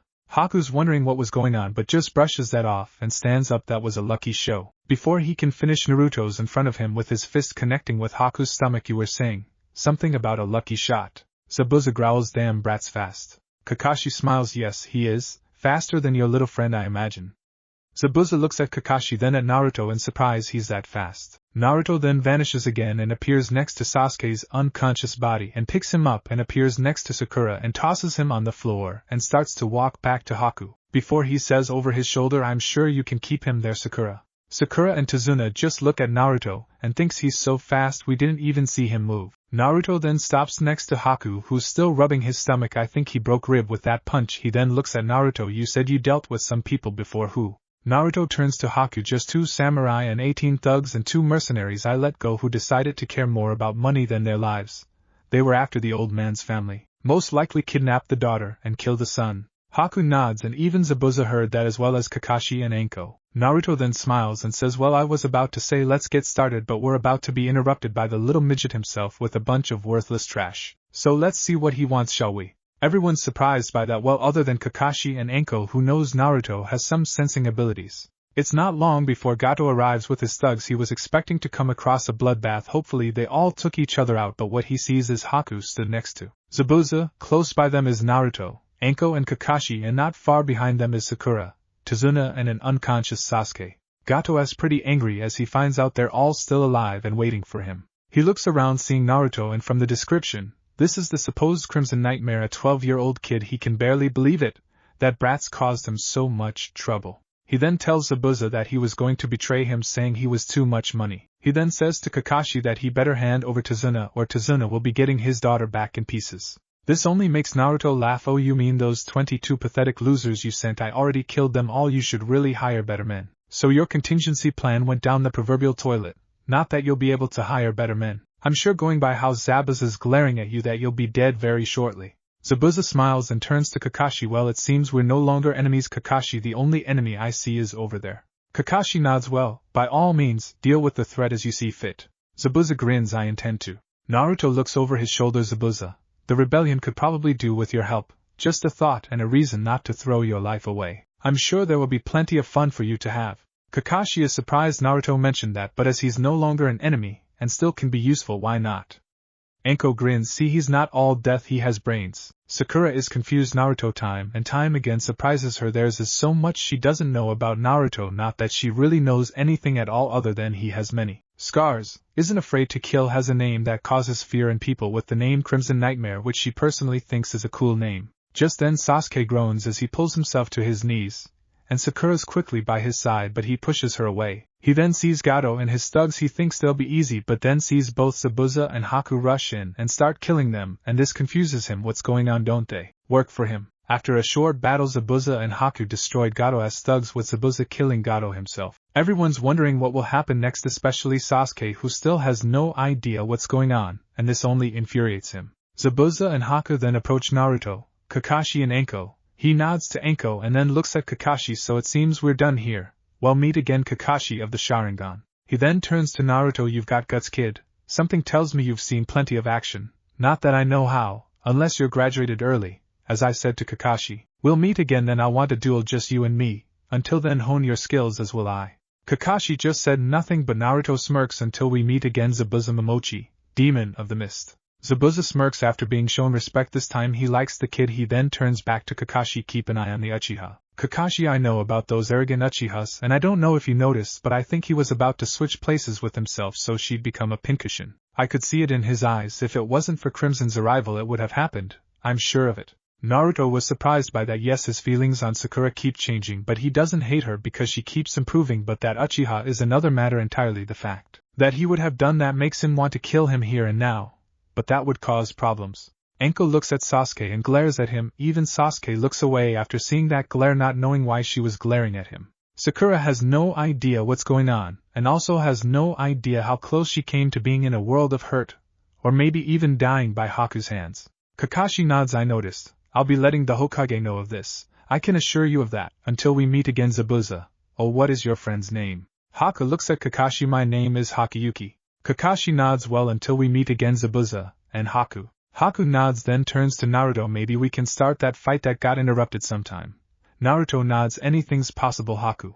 Both Zabuza and Haku nod and then walks off. Sasuke then approaches them. What's going on? You're letting them go. That masked bastard almost killed me. Naruto glares at him. Then learn from your embarrassment, and get stronger. But a word of advice, Uchiha. Fight your own battles and don't even think of trying to substitute yourself with Sakura again. You're not important in the grand scheme of things. So attempt some shit like that, and you will be sorry for all of 2 seconds before your head meets the floor. Sasuke looks at Naruto and steps back. He then sees that Enko and even Kakashi are glaring at him, so decides to say nothing. They could all cause him problems and could all kill him. He knows that, and knowing Naruto and Enko, they'd probably take joy in it. He even saw some disappointment in Kakashi-sensei's eyes. Again, Sakura's not close enough to hear all this, deciding to stay by Tazuna's side. After Gato was killed, Naruto and Enko went to his place of residence and took everything of value, mainly his dealings but also his money, wine, sake, food and everything else. It wasn't like he needed, being dead and all. 2 days after this surprise outcome, the bridge is finished. There was a 2-day party, which Enko was happy about. They all eat and drank well. Sasuke and Sakura drank normally. Kakashi, Enko and Naruto all had sake. After 2 days of parties, it was time to head home. Inari was all happy and started to call Naruto Nin, which was weird. Naruto just rolled his eyes.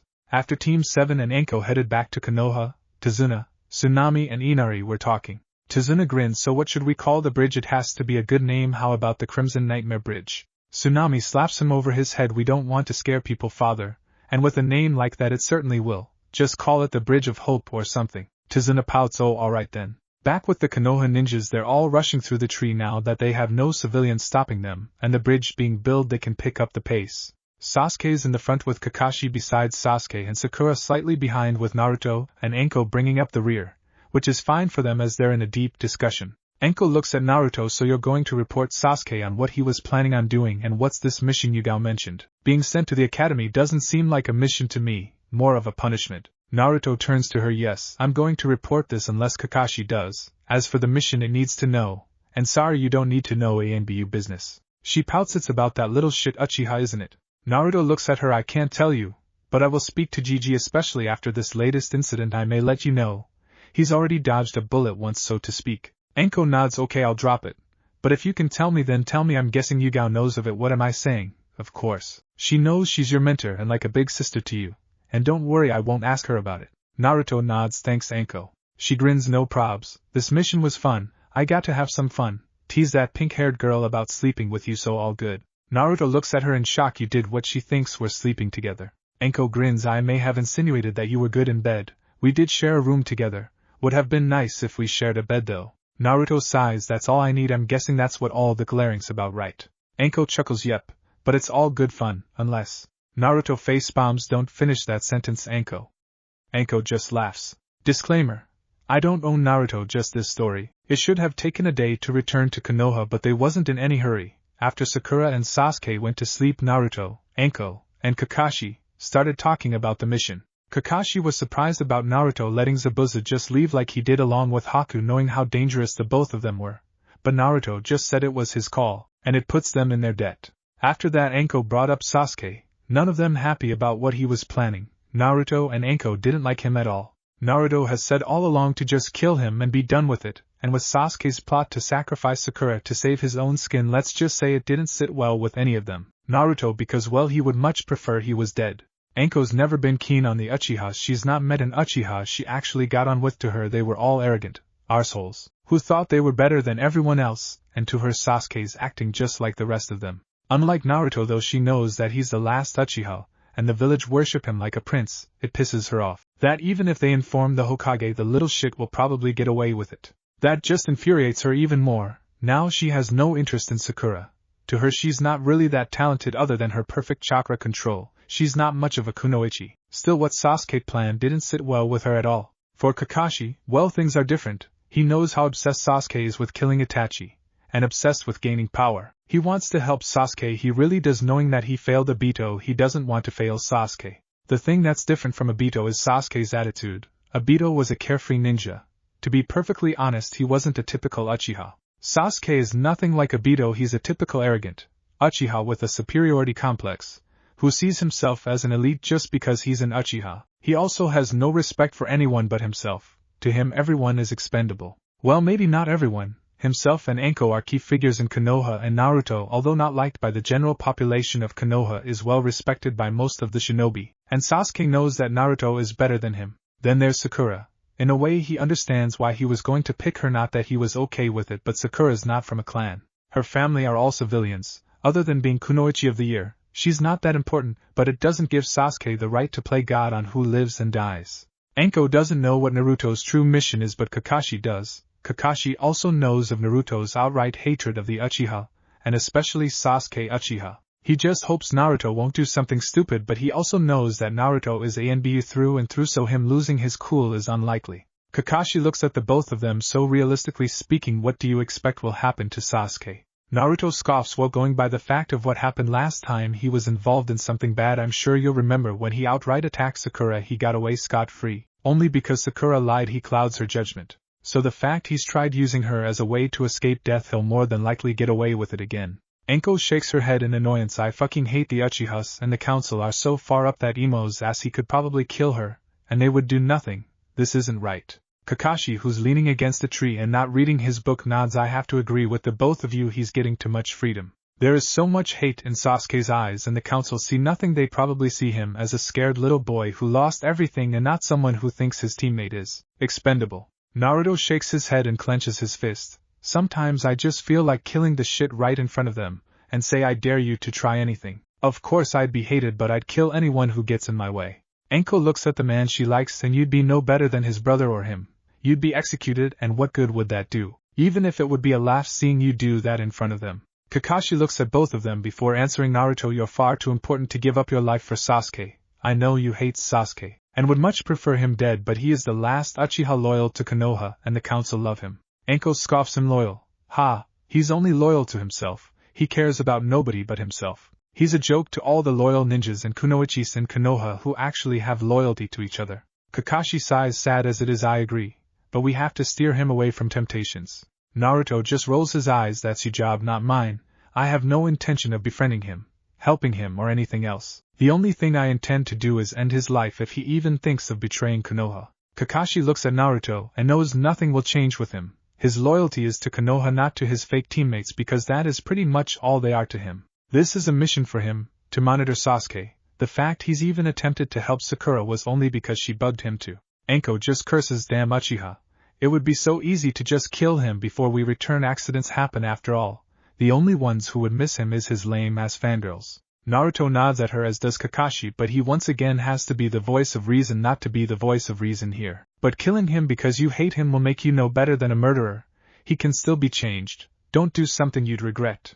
Naruto just scoffs. I wouldn't regret killing him. I'd sleep perfectly fine. His death means nothing to me. The only thing it would do would end my mission, and that's it. Anko strangely didn't even notice that Naruto just mentioned his mission in front of her. Kakashi just shakes his head. Let's get some sleep, shall we, and cool our heads. Naruto doesn't reply. He just walks away with Anko following. Kakashi sighs. How would this make you feel, seeing your son like this, sensei? Lady Kushina. A few hours later, everyone's up and on the move. Naruto and Anko are up front, with Kakashi staying with his two students. Breakfast was an interesting experience while Naruto and Anko stuck to themselves. While Sasuke was, as Naruto would put it, talking out of his ass, saying that now he has the Sharingan that nobody could stop him, and it's only a matter of time before Itachi dies. Naruto and Anko, who heard this, just scoffed when Sasuke looked at them. They both gave him the finger, kind of funny, they timed it perfectly with each other. Sakura was just smiling and saying how cool her precious Sasuke-kun is. Of course she never said that out loud, but everyone could see the stars in her eyes, and Anko looked at Naruto, and did a gag motion, and Naruto smirked. Now they're almost at Konoha. Once they reach Konoha, Naruto and Anko quickly sign and then leave, surprising the others and makes Sakura mad that he left with that slut Anko. When the rest of them get to the Hokage Tower, Naruto and Anko are already there but say nothing. Upon the rest of them arriving, they just step off the wall and knock on the door, before getting the okay to enter. Once they step inside, Hiruzen can already sense the tension in the room. Naruto and Anko are not even stood with the rest of the team, they're leaning against the wall letting Kakashi do all the talking. Once Kakashi's given the report, Hiruzen looks at them all. Again, he's not happy with that little shit Uchiha. Of course, from what Kakashi said, it shouldn't provide why there's tension in the room, so Kakashi's left something out. He tells them they can all go, and they do, but he gives a secret message for Naruto, Anko, and Kakashi to return once, letting the other two go on their way. It's not long before the three return. Once they come back in the room, he tells his secretary he's not to be disturbed until he's done. That includes the elders. Nobody, and he means nobody, is allowed to interrupt the meeting. Once that's done, the only ones in the room is Hiruzen, Kakashi, Naruto, Anko, and Yugao to guard the Hokage. Not that she's really needed to guard him, but none of the others have a problem with her being there. Once there's that sorted, he places up a barrier seal so nobody can hear into what's being discussed. Hiruzen doesn't even need to ask. As soon as the barrier's up, Naruto informs Hiruzen what happened. Hiruzen sighs as yet again it's that Uchiha brat. Once again he's causing problems, and yet again it involves his other teammate Sakura Haruno. Yugao, who heard what Naruto said, shakes her head, knowing how Naruto's feeling. She knows he just wants to kill Sasuke and be done with it. And going by what he's doing, it may be better if he was gone. But he's still only a boy, maybe he can change. She doubts it though. Hiruzen rubs the top of his nose and sighs. Sasuke yet again is causing problems. Again, I'll have to cause a council meeting. Naruto nods yes, Hokage-sama. And everyone in this room knows he'll get off scot-free, just like he did last time. Hiruzen knows how Naruto feels and can tell just by everyone's body language that they all know it to be true. Even he feels that the same result will apply as last time, but he has to let them know. He tells them that they can go, and once they're gone he informs his secretary to summon a council meeting. A few hours later, Naruto, Anko, and Kakashi are once again summoned to the Hokage's office. As soon as they enter, they can tell just by the Hokage's posture that what they knew would happen happened. He informs them of what was discussed and can feel the killing intent coming from Naruto and Anko. Hiruzen takes a puff of his pipe. The council, we're not completely convinced, but with your testimony, Kakashi, and yours, Anko, the council had to think of something. Unfortunately, they still see him as the last Uchiha. I don't think the Shinobi Council were happy with what he did. Sakura's own mother was shocked, but I think she's in denial. Hiruzen stands up and faces the window. She said it was probably a mistake on Sasuke's end, but even the Ninja Council knows that's just not true. A substitution jutsu is what it was. He intended to save his own ass by killing someone he sees as less important, and as you say, expendable. Naruto scoffs. How can you let this go? This is twice now. What is it going to take for them to get their heads out of his ass? Sakura's death. Now I don't have any attachment to her, but she doesn't deserve to be used as a scapegoat for his own cowardice. Even if she was killed, they would probably say she was less important, and get Sakura's own mum to believe that. Anko joins in. This isn't right, Lord Hokage-sama. Why should he get special treatment? He cares about nothing but revenge. Everyone is expendable to him. Damn, he'd probably sacrifice you to save his own worthless ass. Kakashi, who's remained quiet all this time, finally speaks. I have to agree with Naruto and Anko, Hokage-sama. What kind of example is this setting, letting someone who cares about nothing but revenge and thinks everyone's beneath him can get away with doing whatever he wants? He has them wrapped around his little finger. Hiruzen snaps. Enough, don't you think I know that? But he's important to this village, he's the last loyal Uchiha, and the council thinks he has certain liberties. Naruto scoffs. We all know that's a load of crap. Nobody will trust him. Nobody will want to work with someone who at any moment could use them as pawns to save his own worthless life. He's not and never will be a leader of men. The council would demand he's become a Chunin and then Jonin to boost his own ego. And he's already a worthless piece of trash already. How can you allow this to continue? Naruto bangs his fist against the wall. He should never have become a ninja to begin with after what Itachi did to him. Itachi's made him this way, and the council sucking his cock makes him think that he can do whatever the hell he wants. Hiruzen sighs. Don't you think I know that? Do you think I want him to sacrifice people to save his own life? I'll answer that I don't. It sickens me how irresponsible he is. And I agree he's not Chunin material. But my hands are tied. Naruto cusses. Is that all, Hokage-sama? When Hiruzen nods, Naruto vanishes via Shunshin, with Anko bowing to Hiruzen before using Shunshin herself. leaving just Hiruzen and Kakashi. Hiruzen looks at Kakashi. I wonder what Minato would think of me right now, and what would he think of his son. Kakashi, who was thinking the same thing last night, speaks. In regards to Sensei's thoughts on his son, I think he might be disappointed in him, but I also think he would agree with some things. I think Kushina would more than likely want her son to get rid of Sasuke, before he causes more problems, even though Sasuke is Mikoto's son and they were best friends. Kushina knows that nobody was above the law. Hiruzen nods. You may be right on that. Kakashi then says, what would Sensei say about you? I think he'd say you're in a bad position to begin with, and that you let the council get too full of themselves. He'd say you're giving too much free rein to Sasuke. Last Uchiha be damned, he's not more important than any other person, that is just Minato-sensei. I'm sure you know what Tobirama-sensei would have said. Hiruzen shakes his head. Yes, Tobirama-sensei would have had Sasuke executed as an example. Consequences be damned, but I can't do that. Kakashi nods his head, also knowing how bad this situation is. Naruto refuses to befriend him, to train him, or anything. The only thing he's guaranteed me is when the time comes Sasuke will die by his hands.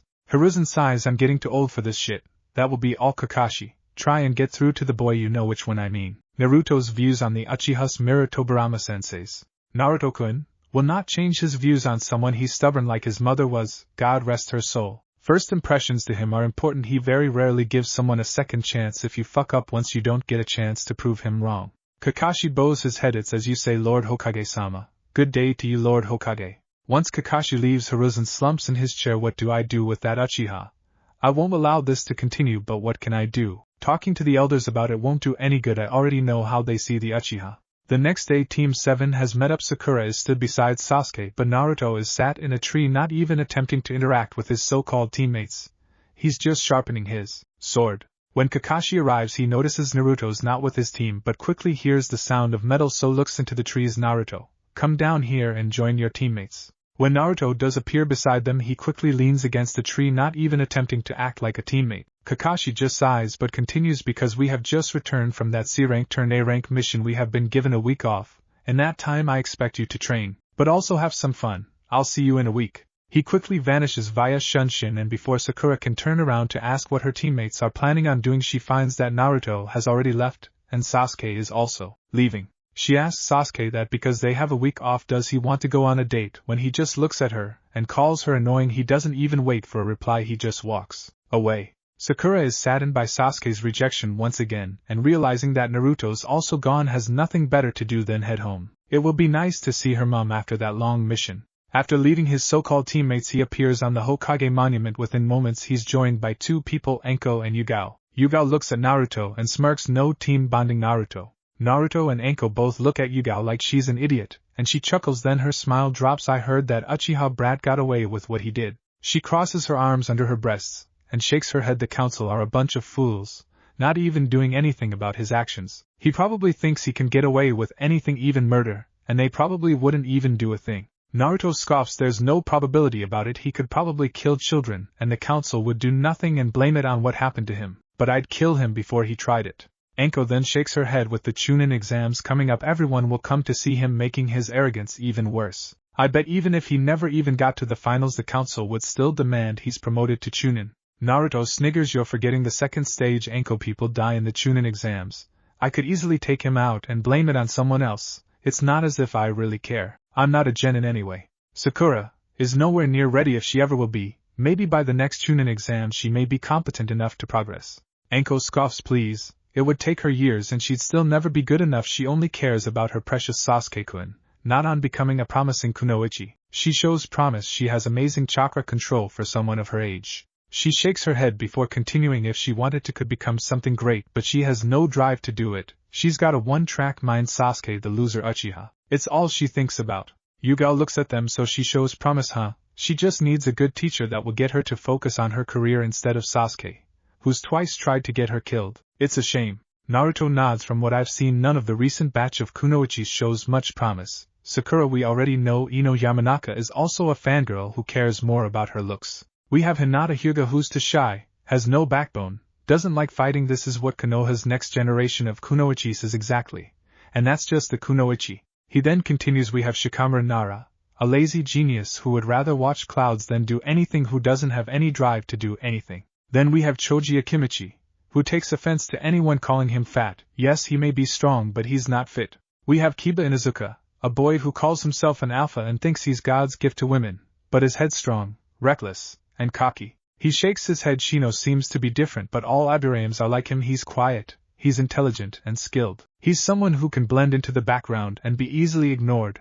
I don't have anything against him. Anko grins. What about the year above? Naruto raises an eyebrow. Well, there's only one team of note, Team 9 led by Mato Guy. The kunoichi on the team at least takes her training seriously. The only problem is her focus is based around weapons. Her taijutsu isn't that good. Her ninjutsu, I don't know. Say she faced off against a wind user, she's be destroyed. He then smirks. Rock Lee is a carbon copy of Mato Guy. Same lame ass hairstyle, jumpsuit and freaky eyebrows. All he can do is taijutsu. I admit he's be a tough opponent, but other than that, what can he really do? Lastly is Niji Hyuga, from the lower branch of the Hyuga, a monster in taijutsu, and one of if not the strongest genin in Konoha, not including me because I'm not even a genin other than on paper. Team 9 are probably the most talented team we have. They would destroy any team from this graduating class. Yugao grins. Are you saying that Team 9 can beat your team, Naruto-kun? Naruto looks at her. Your attempt at humor failed miserable. I could take out Team 7, 8, 9 and 10 single-handedly with little effort. Anko chuckles. Yeah, because Naruto-kun is awesome, right? Naruto-kun, you're not afraid of Team Weirdos. Naruto just rolls his eyes at her humor and Yugao chuckles. The academy is too soft. They think because there's no war that they can lower the standards. I know the meddling council have made it easier so the clanless kids can become genin also, but they're poorly trained. Yugao nods. On that I have to agree with you, Naruto-kun. They don't teach genjutsu, kenjutsu, or anything other than taijutsu and ninjutsu. It makes us look weak, compared to other villages. Naruto nods. You're forgetting Fuinjutsu and Iryo. Even learning the basics of Fuinjutsu would be advantageous. As for Iryo, well, it's always good to have a trained medic on your team. I heard that Tsunade before she went on her journey into the bottle called for it, and was overruled. It's like you said, Yugao, it makes us look weak. Anko chuckles. You know it's quite funny us talking about them, but you're a kid yourself, Naruto-kun. Although I admit you never were anything like the brats from this year. I don't expect them to get far, that's if their senseis even let them participate. Naruto nods. True, but you know the council will pretty much demand their precious Uchiha participates. And if Kakashi nominates his team, then Guy will nominate his team, which will get Asuma to nominate his, which will get Kurenai to nominate hers. None of them say anything until Yugao does so because of Kakashi's rivalry with Guy, or should I say the other way around, every sensei will nominate their team to prove they can do it also. Then they face genin with actual talent, and it will make us look like laughing stocks in front of everyone when they all get their asses kicked.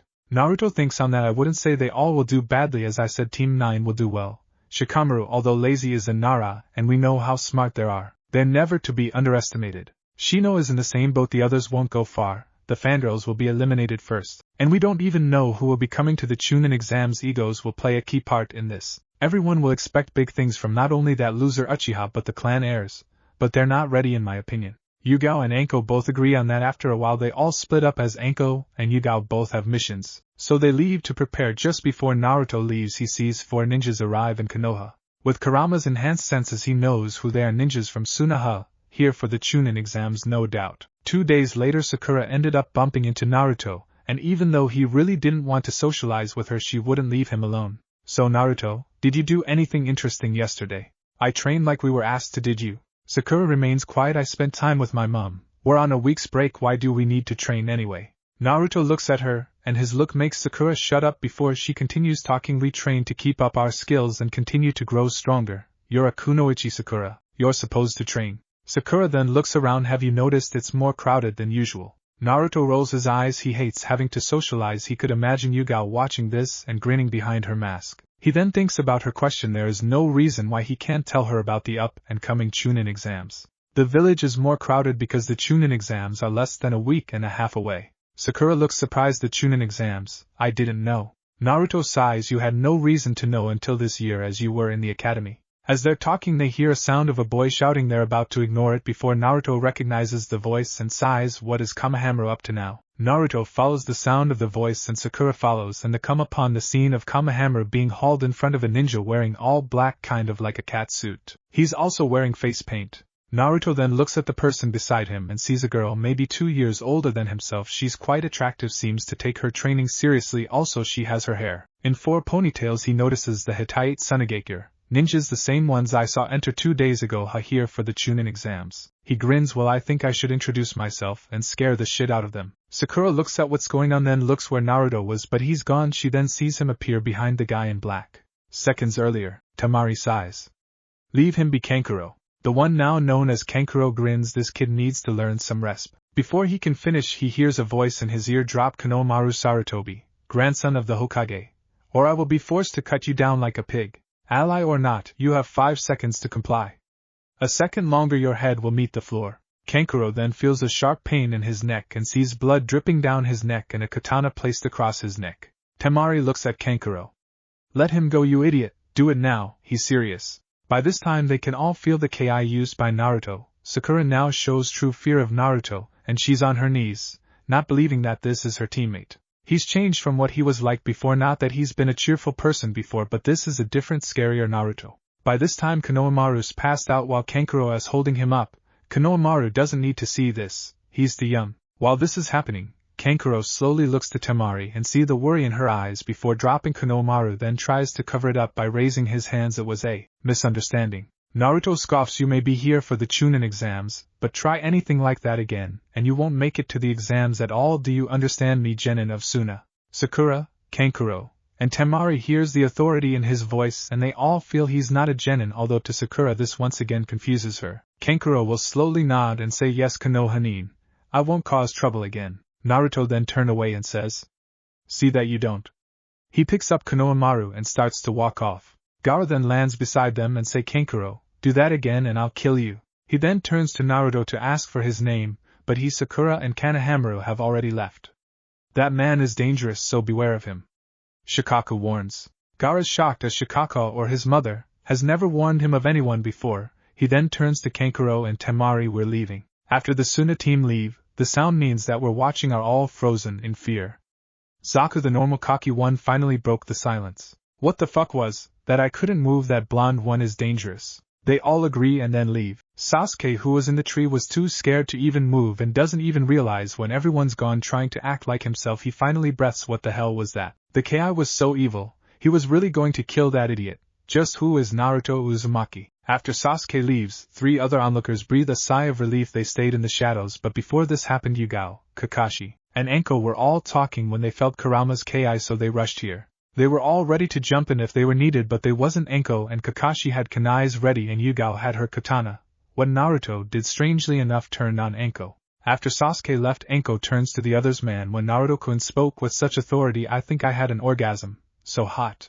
Kakashi and Yugao look at Enko and shake their heads before leaving. Kakashi goes off to do whatever he was planning to do before, and Enko heads off to get some dango, which leaves Yugao, who heads to the Hokage to inform him about the situation. She smirks.